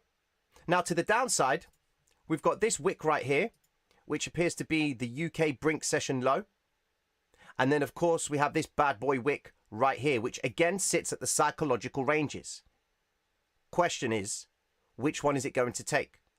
Well, in order to establish momentum, the 5 and the 13 EMA on the 1 hour time frame is pointing upwards. So it appears that price seems to be favoring higher prices. It's made 2 attempts above the daily open, failed that. Come up again, failed that. Now we've got New York coming into play. So in 30 minutes time, well, about 20 minutes time, we will have the futures markets open. So this is where we are right now with Bitcoin. The question is, are you going to be placing trades taking this area here? Are you going to be placing trades based on them taking this area or this area here? The idea is this, guys. If the momentum comes in and the movement is established by the market maker, you will likely see price come up towards these zones in the chart. But it's what it does at these points which is going to determine if it's going to make the move higher or not. All right? Because in these zones right here, they could initiate a stop hunt rise and pull it straight back down. They can even follow through with a stop hunt rise to this point and pull it back down. These 2 points in the chart are important because this is where the liquidity is trapped to the upside. In other words, traders that have gone long in this area here may have another opportunity for them to go long again. All right? Because usually the principle would say that the guys who go long in this area here are going to come out from the trade and take their losses. But sometimes they don't. And majority of the time they don't. The idea is that they get a bit greedy and they think, I'm hoping that it's going to hold and come back to my point of break even, then I'll close my trade. But unfortunately, it goes back to that point and then they say, well, hold on a second, why would I need to close the trade when it's already moving up? I'll hold the trade. Then the price will actually spike a little bit higher, get them to commit and keep their position open, and then we will see the sharp move back down again. This is the nature of how they move price. And when you have that understanding, you're going to be one of the few guys who will then say, when I see movement and I see a big green vector candle or I see a few candles that are showing positivity to move price higher, I'm going to cut my trade at that point because I need to be closing my trades when there is momentum coming into the chart. Because the momentum pushes by the market maker, in principle, are designed at trapping the retail trader to believe that liquidity is now favoring higher prices. Yes, what I'm saying to you is if we're going to be moving with price, we need to be moving whilst it's developing, but at the same time, get out whilst it's in its full flourished move. Why? Because they're going to bring it back down again to before they bring it back up. The whole point is to bag a win. That's what we're here for, yeah? That's the whole point. And we need to improve that consistency as often as we can, which is why it's important that you establish certain zones in the chart where you believe price is going to go. Now, break down the time frame itself, and we need to understand what we have. So look at this. You've got right here a mini W formation on the 15-minute time frame. Okay, now some of you would say, hold on a sec, Tino, that's an invalid W because the first leg is higher than the second leg. However, the criteria of this W formation says that if the second leg breaks the first leg but comes back in and closes within that range, happy days. Now, in principle, we do have a stopping volume candle right here. We have a green candle, red candle formation play where they've actually recovered that candle, but they haven't followed through with it just yet. The daily open seems to be a little bit of a point of resistance. We do have this point in the chart right here, ladies and gentlemen, where it's a previous recovery of a vector candle. Now, if you look, they've recovered more than 50% of that candle. There's still liquidity in that zone. The question grants the following. Are they building shorts or are they building longs? This is what we need to understand with this range. Looking at the way Bitcoin's been moving over the past few days anyway, all right, the range looks absolutely crazy. Just look at it. We've got wild moves to the upside, retraces back down, stop hunt low, reversal back up. There is no clear direction with Bitcoin as of play, all right? Now, the thing that you want to say to yourself is this. All right, so what am I going to be looking for? What's my trading strategy? Am I favoring a break to the 42,400? Am I favoring a break down to 39,200 itself? All right, where's the liquidity at? Where's the volume being transacted the most? Okay, so we bring up our volume bars down here and we say to ourselves, okay, so what's going on in each of these ranges? And I'm going to be doing a video on these volume bars very soon, so because people have been asking about it. So check this out. Every time price drops down lower, you're seeing volume coming in to the downside of the red vector candle. And that, to me, tells me the market maker's going long from this position. But we need to also understand what's been going on beforehand. He seems to be dropping price, but he's dropping price whilst it's rising. That tells me that he's preparing more positions to go long. And then he recovers those candlesticks, and I say to myself, hold on a second then. If he's recovering these candlesticks at speed, has he realized his position, his profits in that zone? And now he's moved price back down to recover and do the same thing again? What is he trying to do? In other words, what is he doing more of that's going to make the retail trader believe one thing is happening when really he's setting up for the opposite? How likely is price going to come back down towards these wicks in the chart? Right here. Okay? Yes, we do have Thursday, and Thursday is a mid-week reversal. So could this be the development of a reversal? How deep will the reversal be? Thursday could see price collapse all the way back down here, and it would invalidate this W formation. At the same time, Thursday could see price moving to the upside. All right? We will know where we stand based on the aggressiveness of how they move from one zone to the next. If price is going to break higher, we'd need a valid break above the daily open and a retrace back down into it to continue to the upside. If it's going to break down lower, okay, what we need is the price to break the 50 EMA, and that's on the 15-minute time frame. We need it to break below the 50 EMA, and when it does break the 50 EMA, the 5 and the 13 EMA, wait for confirmation, the 5 and 13 EMA would close below the 50, and during that time of the break, price will try and retrace back up and then continue to the downside to try and take advantage of. Exactly right. Exactly right. That's what I'm talking about. So we'll go back into our own Bitcoin. We'll go with Bitfinex. We'll go with Bitfinex on the 15-minute. We're going to change this to the 5 because on a lower time frame you want the 5 and the 13 like he said. And we'll grab one more, which is going to be the 13.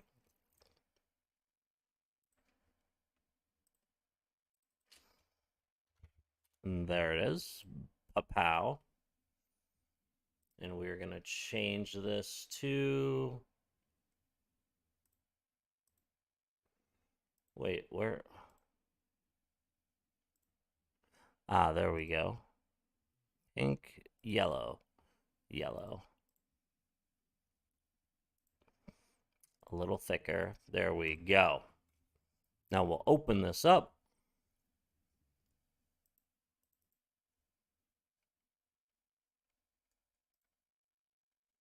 Because we want our 5 to be, we'll make it white, and we will make it a little bigger. There.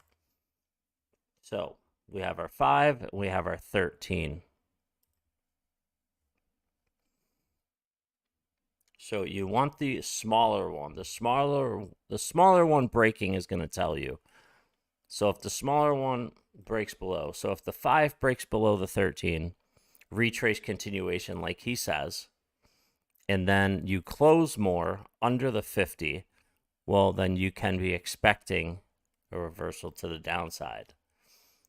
At the same time, we keep our eye on the hourly in reference to the 50 EMA, okay?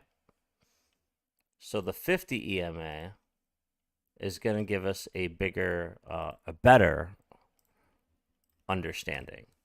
So if you're unsure when you're at a lower time frame, go out to the hourly, take a look at where candles are in reference to the 50 EMA, the exponential moving average. Right now, they're sitting bullish, high above the 50 EMA, which is good. We are showing signs of a reversal a little bit because we are getting the 5 breaking below the 13 on a higher time frame. And when you drop it down to a lower time frame, we are getting multiple breaks below the 13. The 5 breaking below the 13, both of them broke below the 50 on the 15-minute. However, we are now getting movement and possibly continuation out of these candles to the upside on Bitcoin. So we're going to keep an eye on this.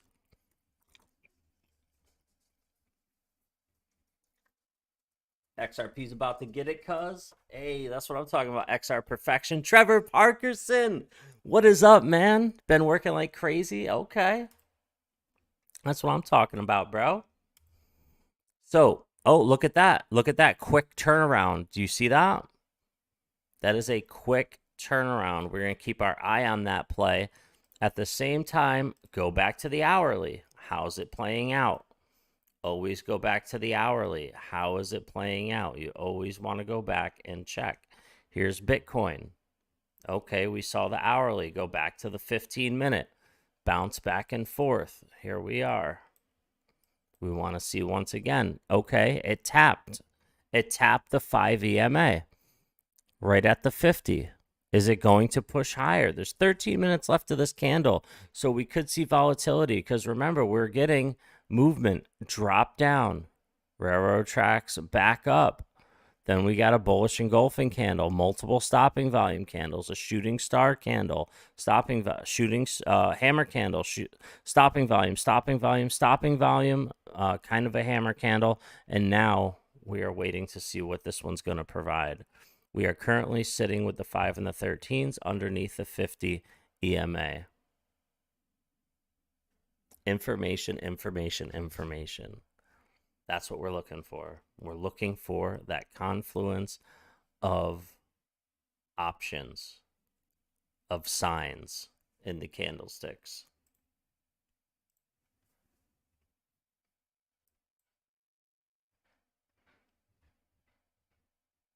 And here's the hourly.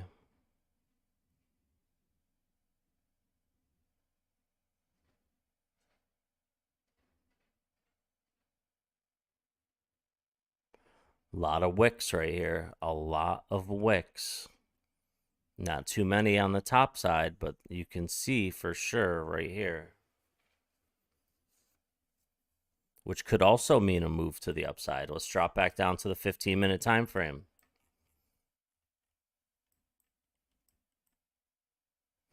Let's see what we're getting.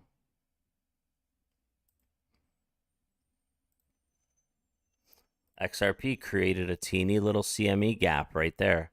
That's going to have to come down and close just a teeny bit. It's got to move down a teeny bit, and then it can go back up if it wants to. Here we are. 11 more minutes left.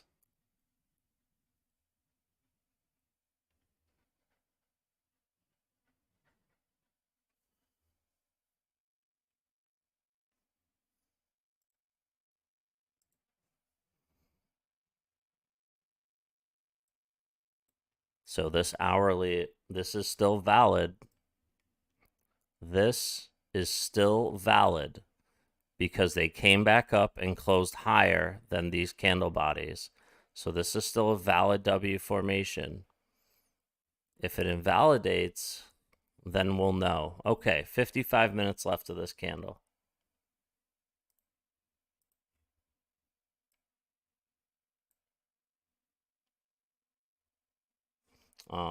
Let's get rid of everything so we can keep an eye on this.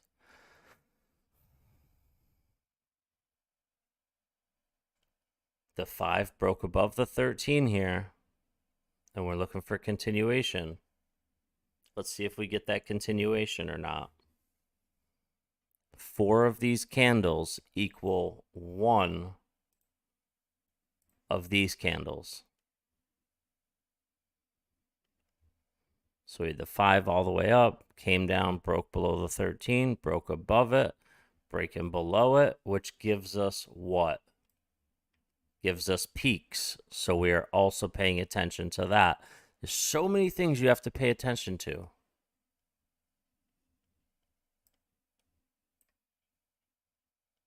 So let's see, are we going to invalidate this W pattern because of these peak patterns?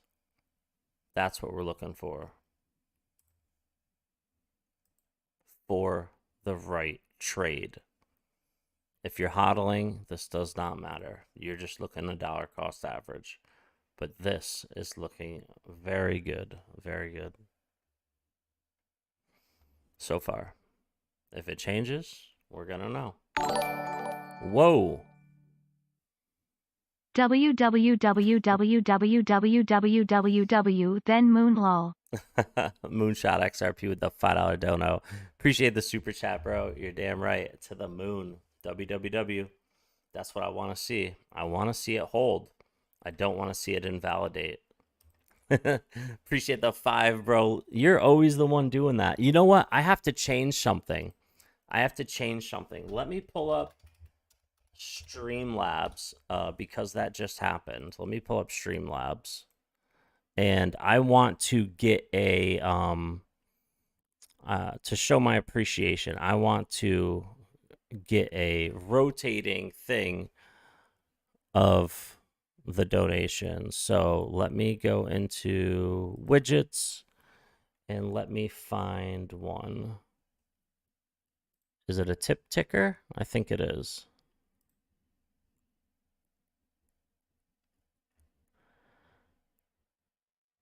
Yes, I think this is it.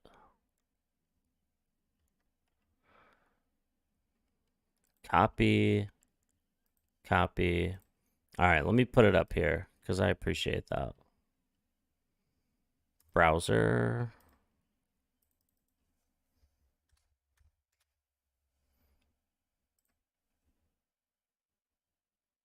There it is.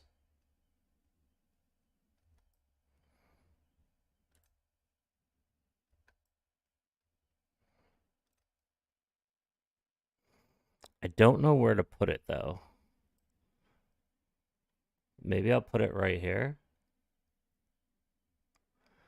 I think the best place to put it would be, yeah, probably above the stream. Let's get a text in here. Text.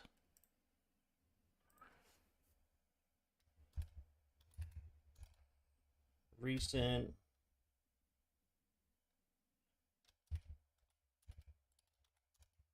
Recent donations. Bam. Let's get color. Let's go with probably blue, right? No, I think we need to go with green, probably, right? Don't we want to go with the same color? Something like this, I think.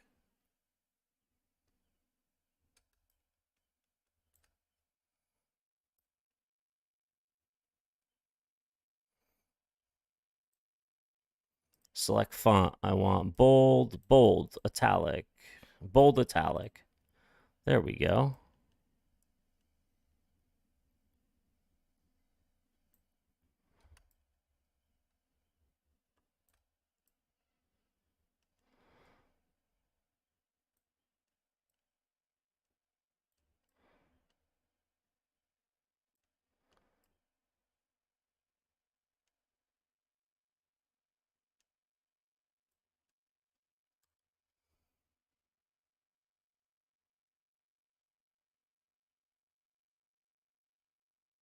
Let me see if that works correctly.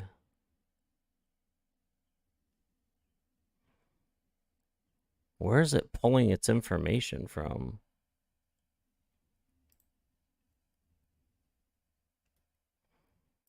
What the heck? Hold on a second.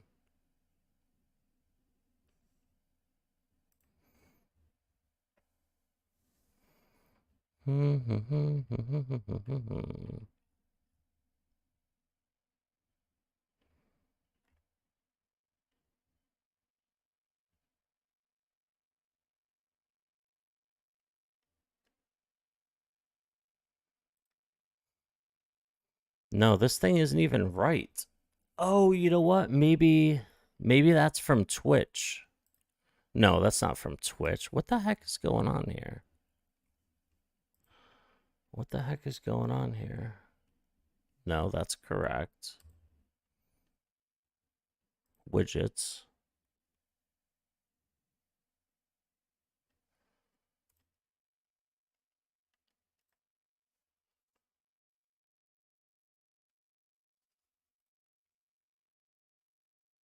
Yeah, that is not even right. Hold on.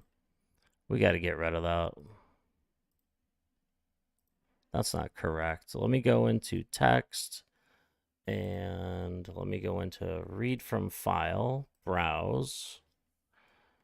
Where is my stream labels? There we go.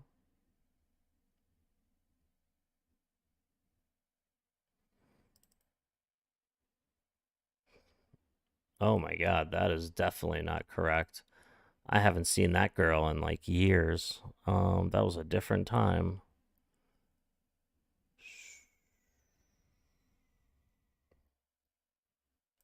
Honestly, I think we're just going to have to stick to this one down here. I think we're going to have to stick with this one. Yeah, that's what we're going to have to do. That's good enough. That should be good. It's so weird, though. Why is it different?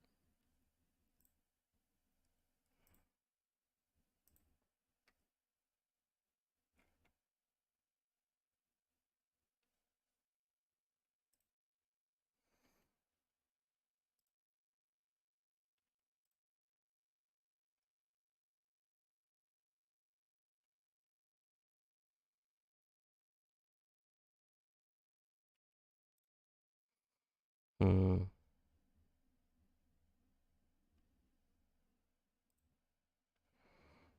Yeah, we'll just leave it the way it is. All right, Bitcoin, where's it at? Okay, we're on the hourly. Let's take it down to the 15-minute. Check it out, ladies and gentlemen. Check it out.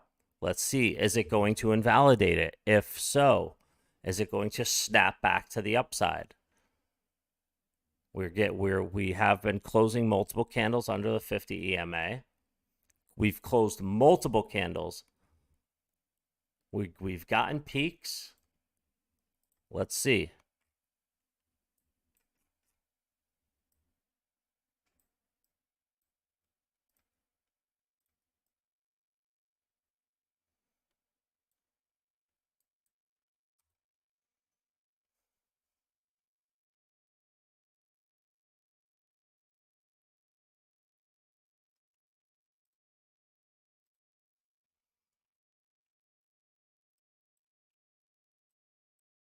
All right, here it is.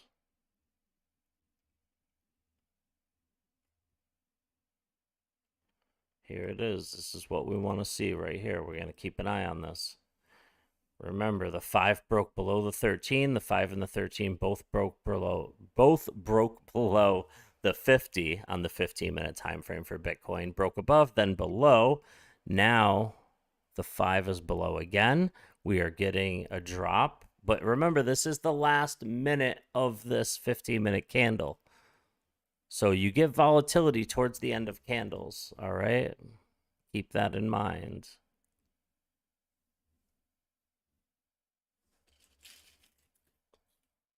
Oh my goodness.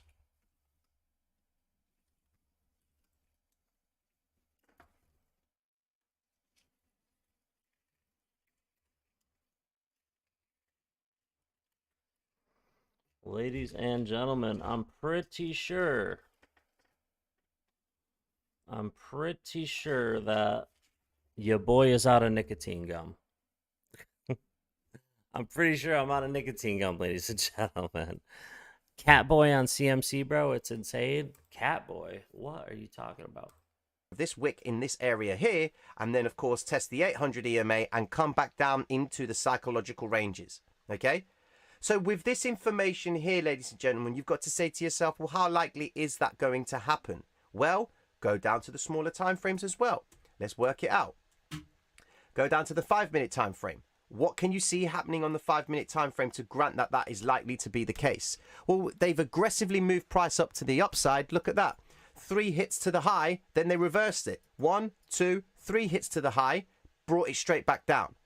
Now, it hasn't broken the 5 and 13 EMA fully just yet. It's probably on its way right now, okay? It hasn't broken the 50 EMA. Hasn't violated the 200. All right, but we know it has because we are now watching 39.2 is right down here.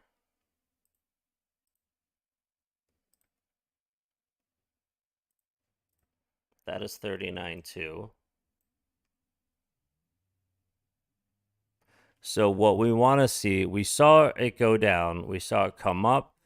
Once we pass 46.16, this is the area where you get money together to go into a short right here. Let me see what we got going on here.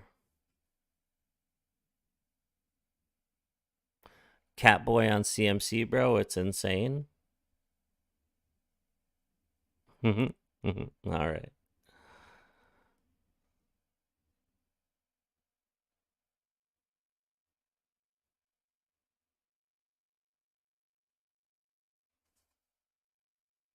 What time is it? 4 o'clock. Let's put it back on the hourly. Okay. 43 minutes. We need to know if this candle is going to close under here.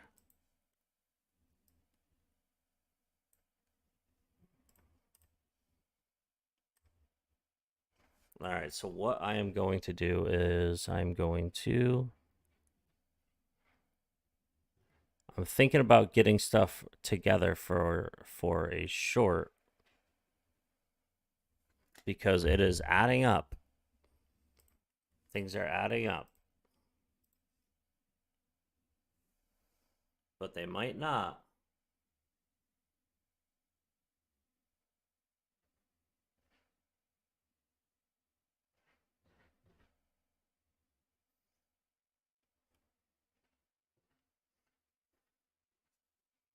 It dropped below, above, went below, retest, drop. Okay. Let's bring it back to the hourly.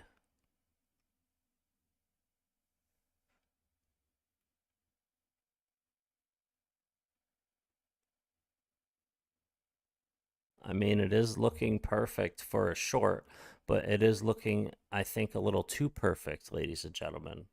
And when something looks a little too perfect, it throws up red flags. Here we get a little bit of green right here. Let's keep an eye on this. All right. You said what? Catboy on CoinMarketCap.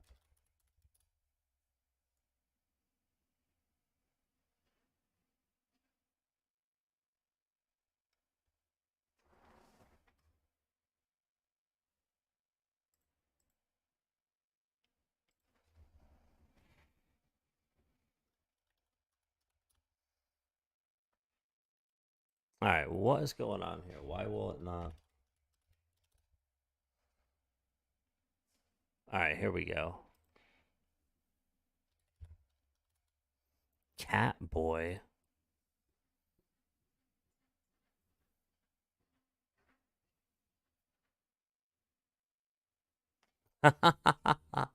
It's up 1,531%. Oh my God, look at this. Of course, you can only get it on PancakeSwap.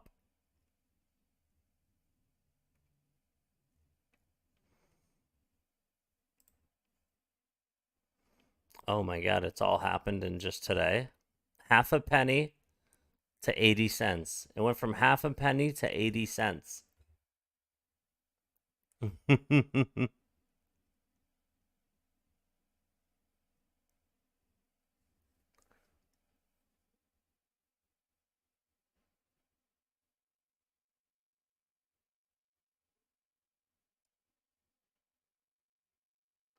Oh my God, people are going to get absolutely wrecked. Yo, the funny part is, if you're up 15x right now in this project, you probably can't even take your money out because there's probably no liquidity.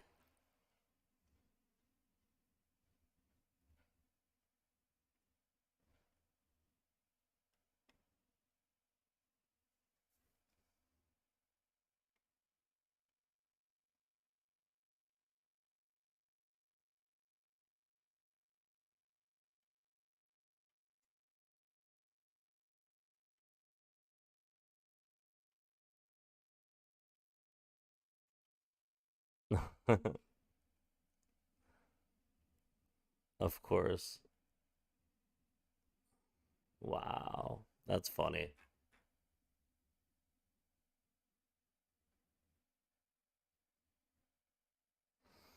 I mean, look at the last 7 days. Nothing. It just started today. It just started today.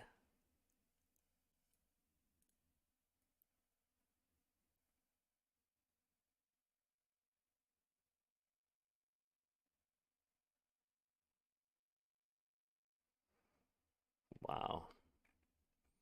That is funny, though.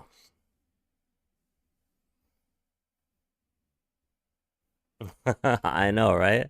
Lucky that was insane. XRP, Moonshot XRP, rug pull. All right, let's take a look at the hourly now.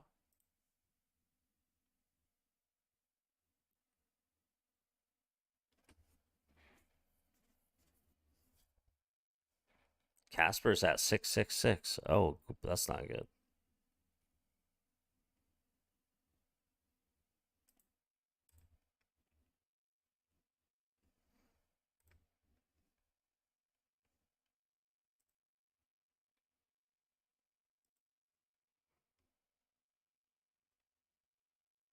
Man, I really want to see what happens here with Bitcoin.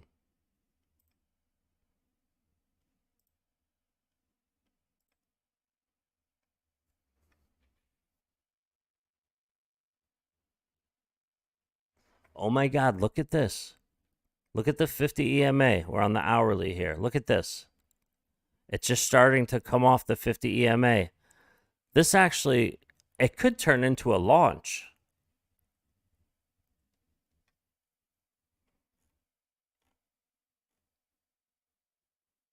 But then again, no, I think it's gonna short. Yeah. We'll see. We will see. We will see, ladies and gentlemen. We will see.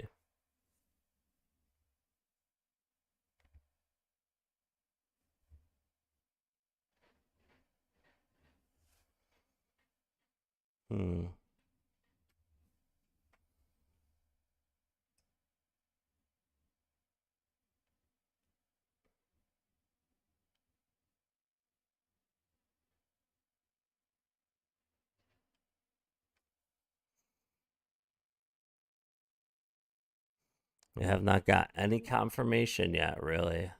No real confirmations yet.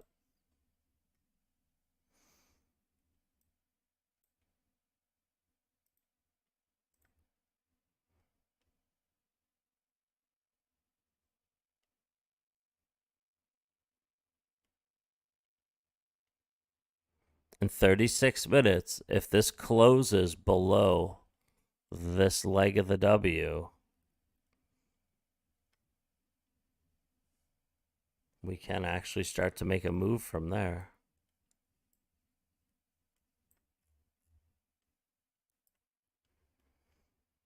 Actually, wait.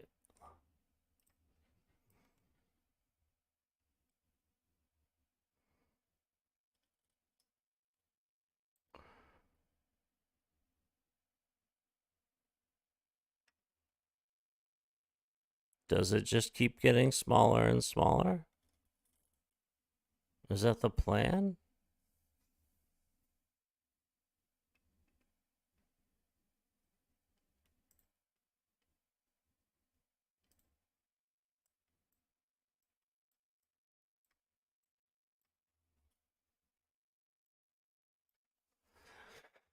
So many things to take into consideration.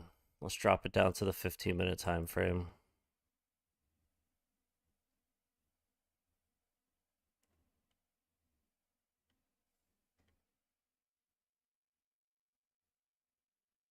Well, this did close on that smaller one.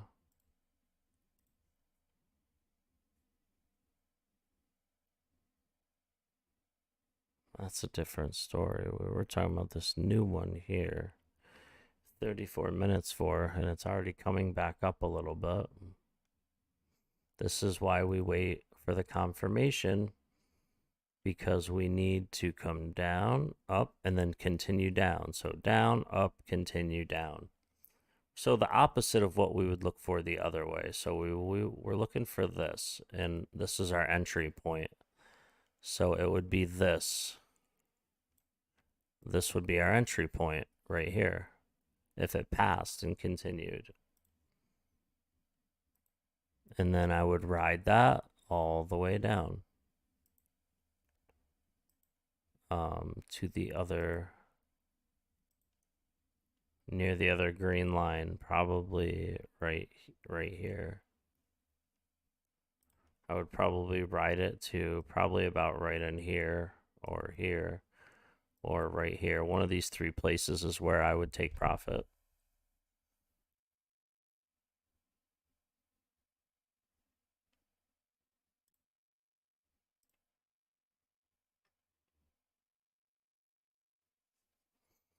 But we want confirmation first. 100x, that would be 60 grand. 100x, $60,000. 100x leverage trade. 25 would be 10 would be 6,000. 6,000, that would be 12,000. $15,000 if I did a 25x. 25x, yes, 25x. Duh, a quarter of 60,000. I was such an idiot. 4 in chat, what's happened? I don't know. Nobody wants to hang out.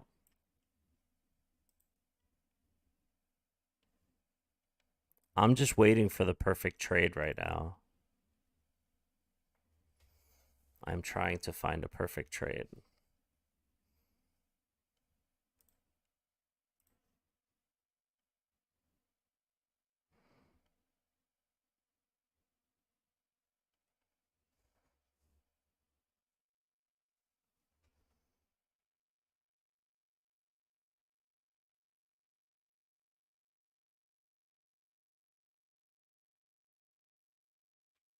Mm-hmm.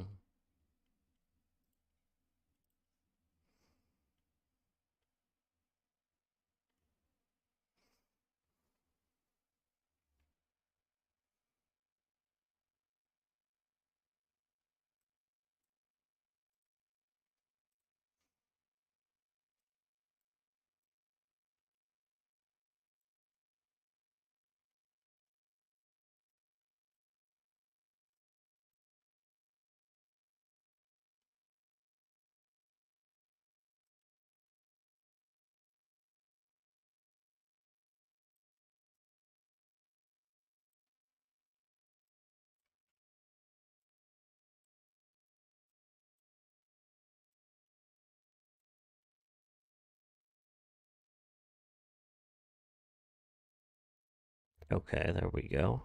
We closed the CME gap. A minute left. USMC laters, what is up, man?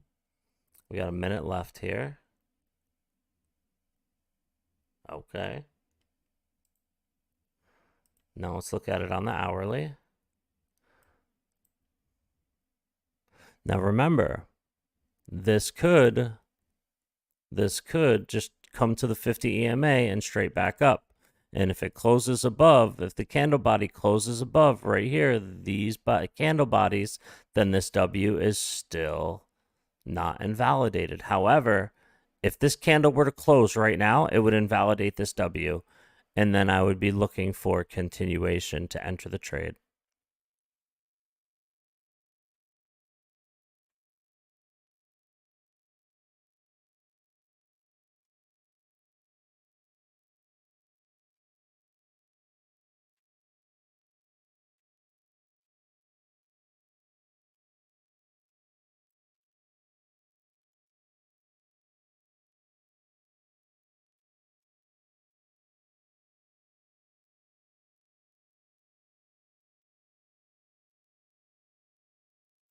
I think it's going to do the opposite. I think it is. I think it is going to come down. Maybe. Man, it's so hard. Just got to wait for confirmation. Let's get these confirmations.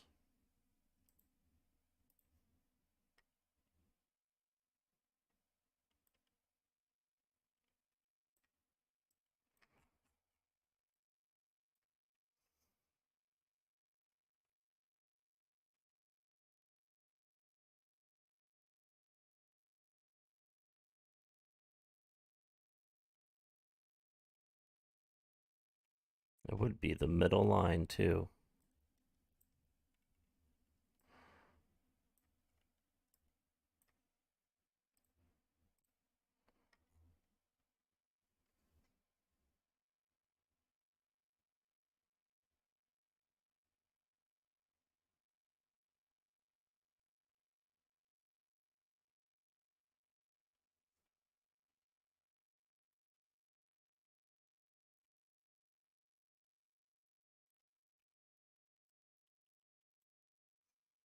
I mean, I'm pretty sure this has to come down. I'm pretty sure this has to come down into here somewhere. This has to come down in here.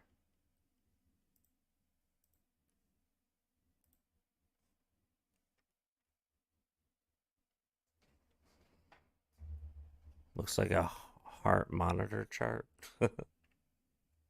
It does. Do-do, do-do, do-do, do-do, do-do. Sinus rhythm.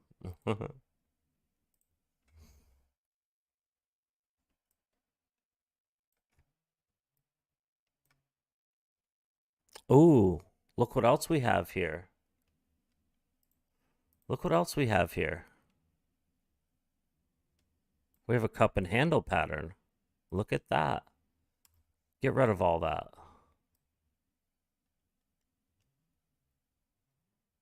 Look at this. That brings us up to 45,000 if it breaks out. So we come up, boom, down. We come up, slowly came down. Came up, came down, sideways, sideways, sideways, up, down, slowly, up, down, slowly, up, slowly, down, up, slowly, down, up, down, slow, up, down, slow, up, down, slow, up.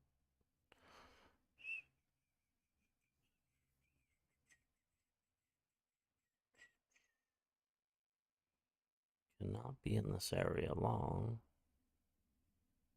So if we can't be in this area long, which way do we come back? Does this come down?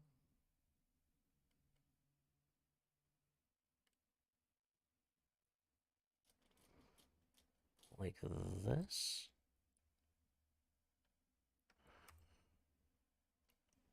Makes sense, right?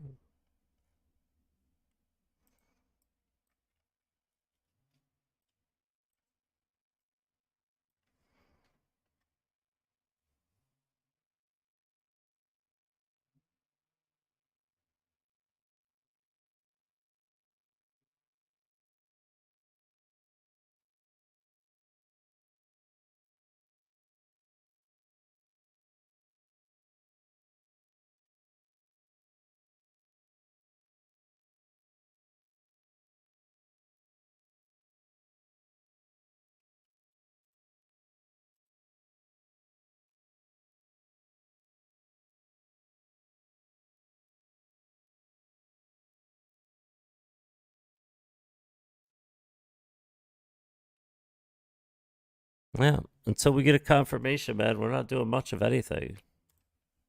200 EMA on the 5-minute time frame. So this is on the 5-minute time frame. So if you're trading the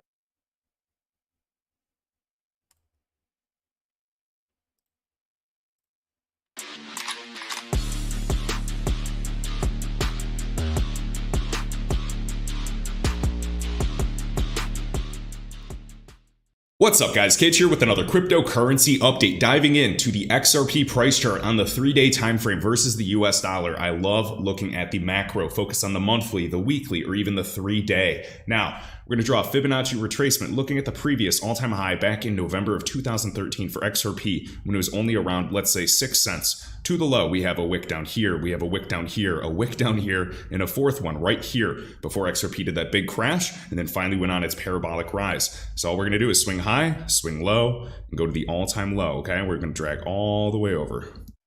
So now what's interesting about this is, of course, from here to here, we did in fact reach a 4.236, again, consolidating, forming another bull flag, and then shooting all the way to the 34. So if you guys caught the video yesterday, this is kind of a continued version. Now, after reaching this full 34 extension, like we've seen many assets do on a multi-year time frame, what's it doing? Forming another cup. We backtested here approximately the 2 Fibonacci extension, and funny enough, it's right around these levels and this wick. And then thus far, we have yet to surpass its previous all-time high price. The all-time high price for XRP was approximately $3.84 on the highest exchange. Other exchanges is anywhere from maybe like $3.30. Now remember, At this, we can see we came all the way to perfection, the 34 Fibonacci extension, just under $2, $1.96, $1.98, pretty damn close. So very interesting. Now keep in mind, if you're comparing Ethereum or even Bitcoin fractals, they form multiple cups, and where have they reached? Well, Bitcoin and Ethereum have reached up to these higher levels. So this is something I'm paying attention to for the longer term for XRP, XLM, a lot of assets that have yet to surpass their previous all-time high.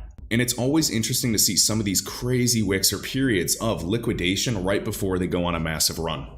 Even looking at the Bitcoin price chart, we can see from this high of 2013 to the low, we reached a 21 Fibonacci extension, and then again, actually creating bottoms on the 34. This is all the way back from 2013. So these fib levels absolutely help with price discovery. Now remember guys, the time to be bullish on Bitcoin was before and shortly after the Bitcoin halving, right around this level. That's the time to be bullish. And that doesn't mean Bitcoin doesn't go up in the future. What I'm saying is I'm much more comfortable swinging the bat on assets that are at lower retracements where they have that 10x potential instead of maybe a 2 or 3x potential before creating a new all-time high price. Now looking at these levels for Bitcoin, just a quick reminder for anybody new, from the high to the low, and you can see, swipe over. Bitcoin at the very least has done, look at this, a double top on the 3618 Fibonacci extension. Now this is not the only asset. Some assets have reached all the way up to a 34, some have reached maybe an 8, some have reached the 4.236. Point being is I want to buy assets when they're at lower retracement levels, and then when they do finally run, it's a lot easier to just stagger sells out. Well, let's compare XRP. From the high to the low, where are we? We're still below the 236 Fibonacci retracement. Now, the point of this video is not to bash any assets in particular. It's simply to encourage people to look at assets and focus on the ROI and percent return potential. So now looking at Bitcoin, you can see we absolutely rocketed. We had a huge crash and then finally reached these golden extensions. Now, I have some friends and well-respected people that believe that a lot of assets are still going to follow this move and crash. And if it does, I'm going to buy more, but I'm not risking my long-term holdings that I've been accumulating for years to try to sell and buy back lower.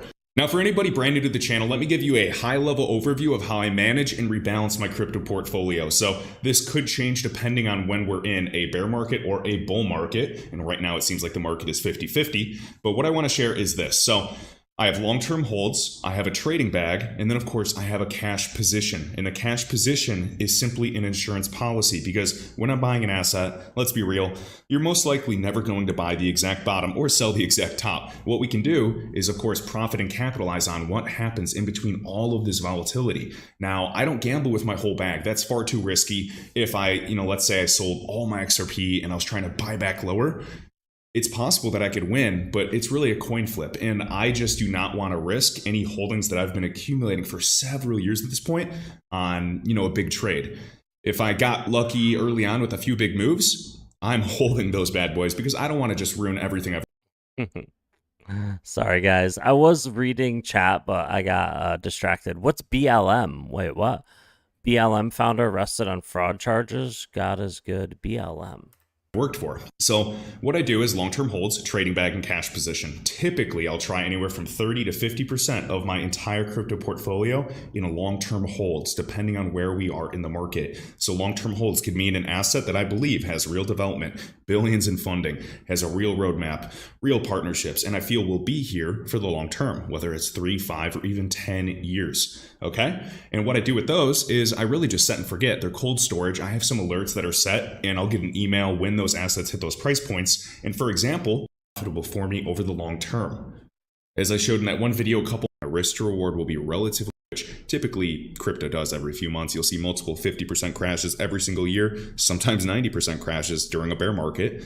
I will simply have the cash to at least improve my position. Let's say I'm buying an asset at $5 and now it crashed to $1. I can absolutely unload on that $1 price point and get my overall average buy-in down to $2 or $3. And at the end of the day, when that asset finally awakens, I've just made so much more money because I bought as low as possible and kept faith and held long term. And of course, my trade position. So I'm watching between Casper and API 3, whichever one does in fact go and reach some of the higher levels and does a 3x, 4x, or even a 10x. I will take those profits, whichever one goes first, and I will put it into the next asset that has still the highest ROI. And for me, this strategy has been one of the most profitable ones when all is said and done. Of course, all the noise comes out and toxicity when prices are crashing and low. But of course, that's when I am buying and accumulating. And of course, after the asset finally awakens, the volume comes, the asset does a 5 or 10x. All the toxicity on Twitter, all the haters, crickets. And my favorite component of all of this, and I know it's very unorthodox, is having a cash position. Now, when I mean cash, I can mean US dollar. I can mean US dollar sitting with Caleb and Bitcoin or Coinbase and set some limit orders and have US basis. Looking at other assets, even QNT crashing 85%, 70%, 90%, 40%, 58%, 40%, and then an 80% crash. We have to understand that crypto's volatile, and although QNT from its all-time low did over a 100,000% move, there's crashes on the way up. So if I simply just have a 25% cash position and I only deploy it after an asset does a 50% or 70% crash, I still think that's going to be a good entry even if the asset goes a little lower before reaching those higher prices. It helps me personally just improve my dollar cost average. And so then say my cash position is 25%, markets crash 50%, and I want to throw a little bit at it, I will. And as the markets retrace, when they do, what I'll do is whether it's my trading bag or my long-term holds, I'll take those profits and I'll just put them right back in the cash position, trying to keep a 25, 25, 50% split. And of course, this change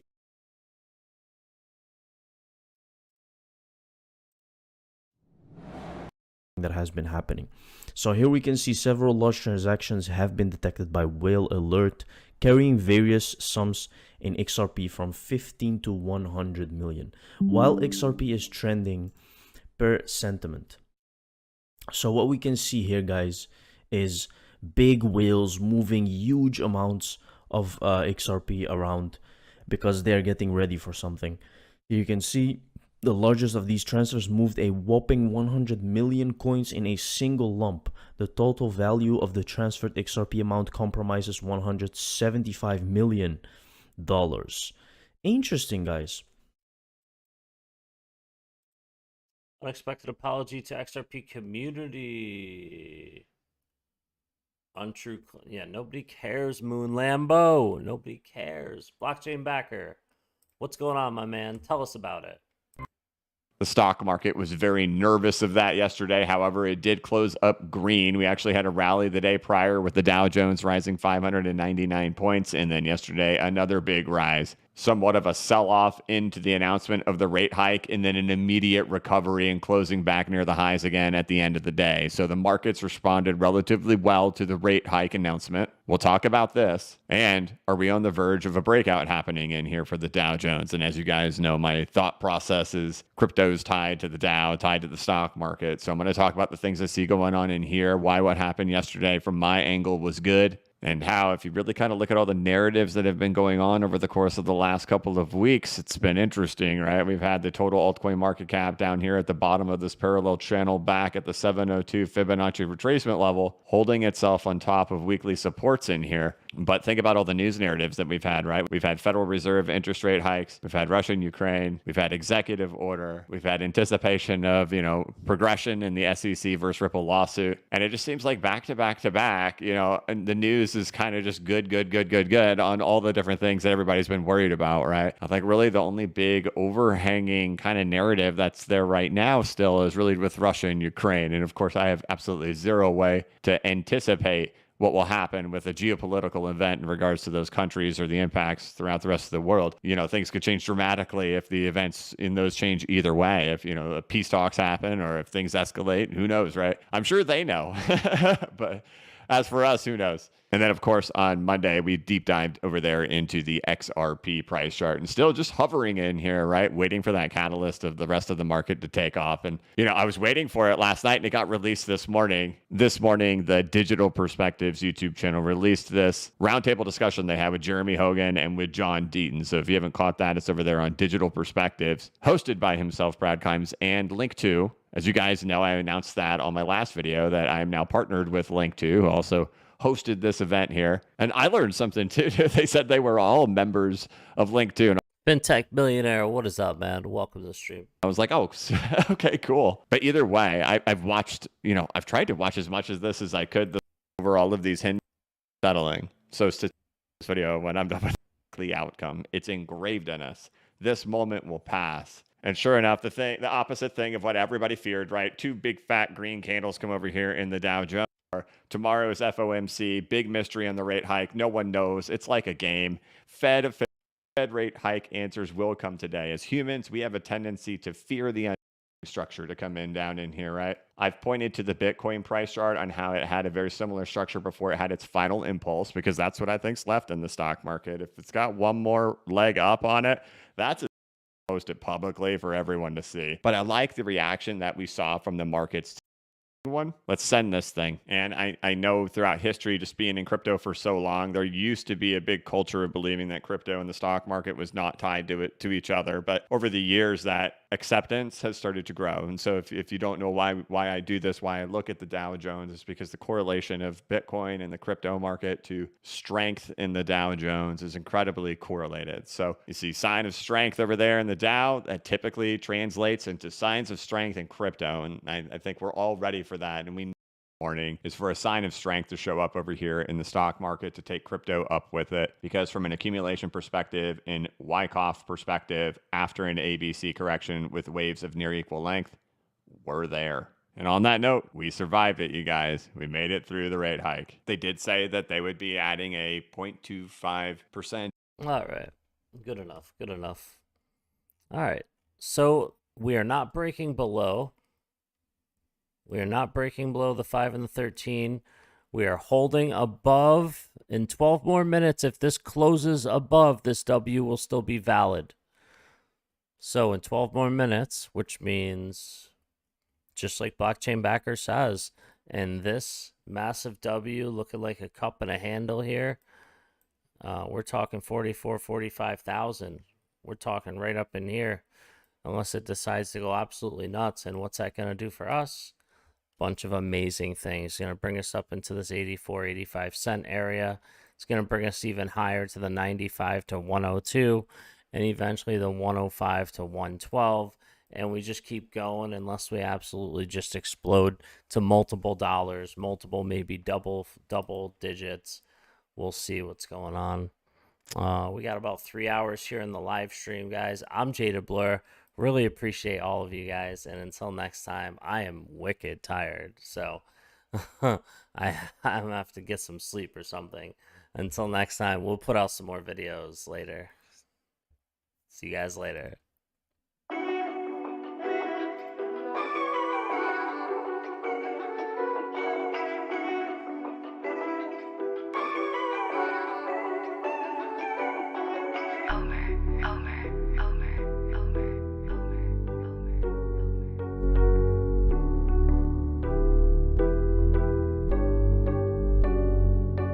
I got zeroed out my membrane, you keep calling me insane.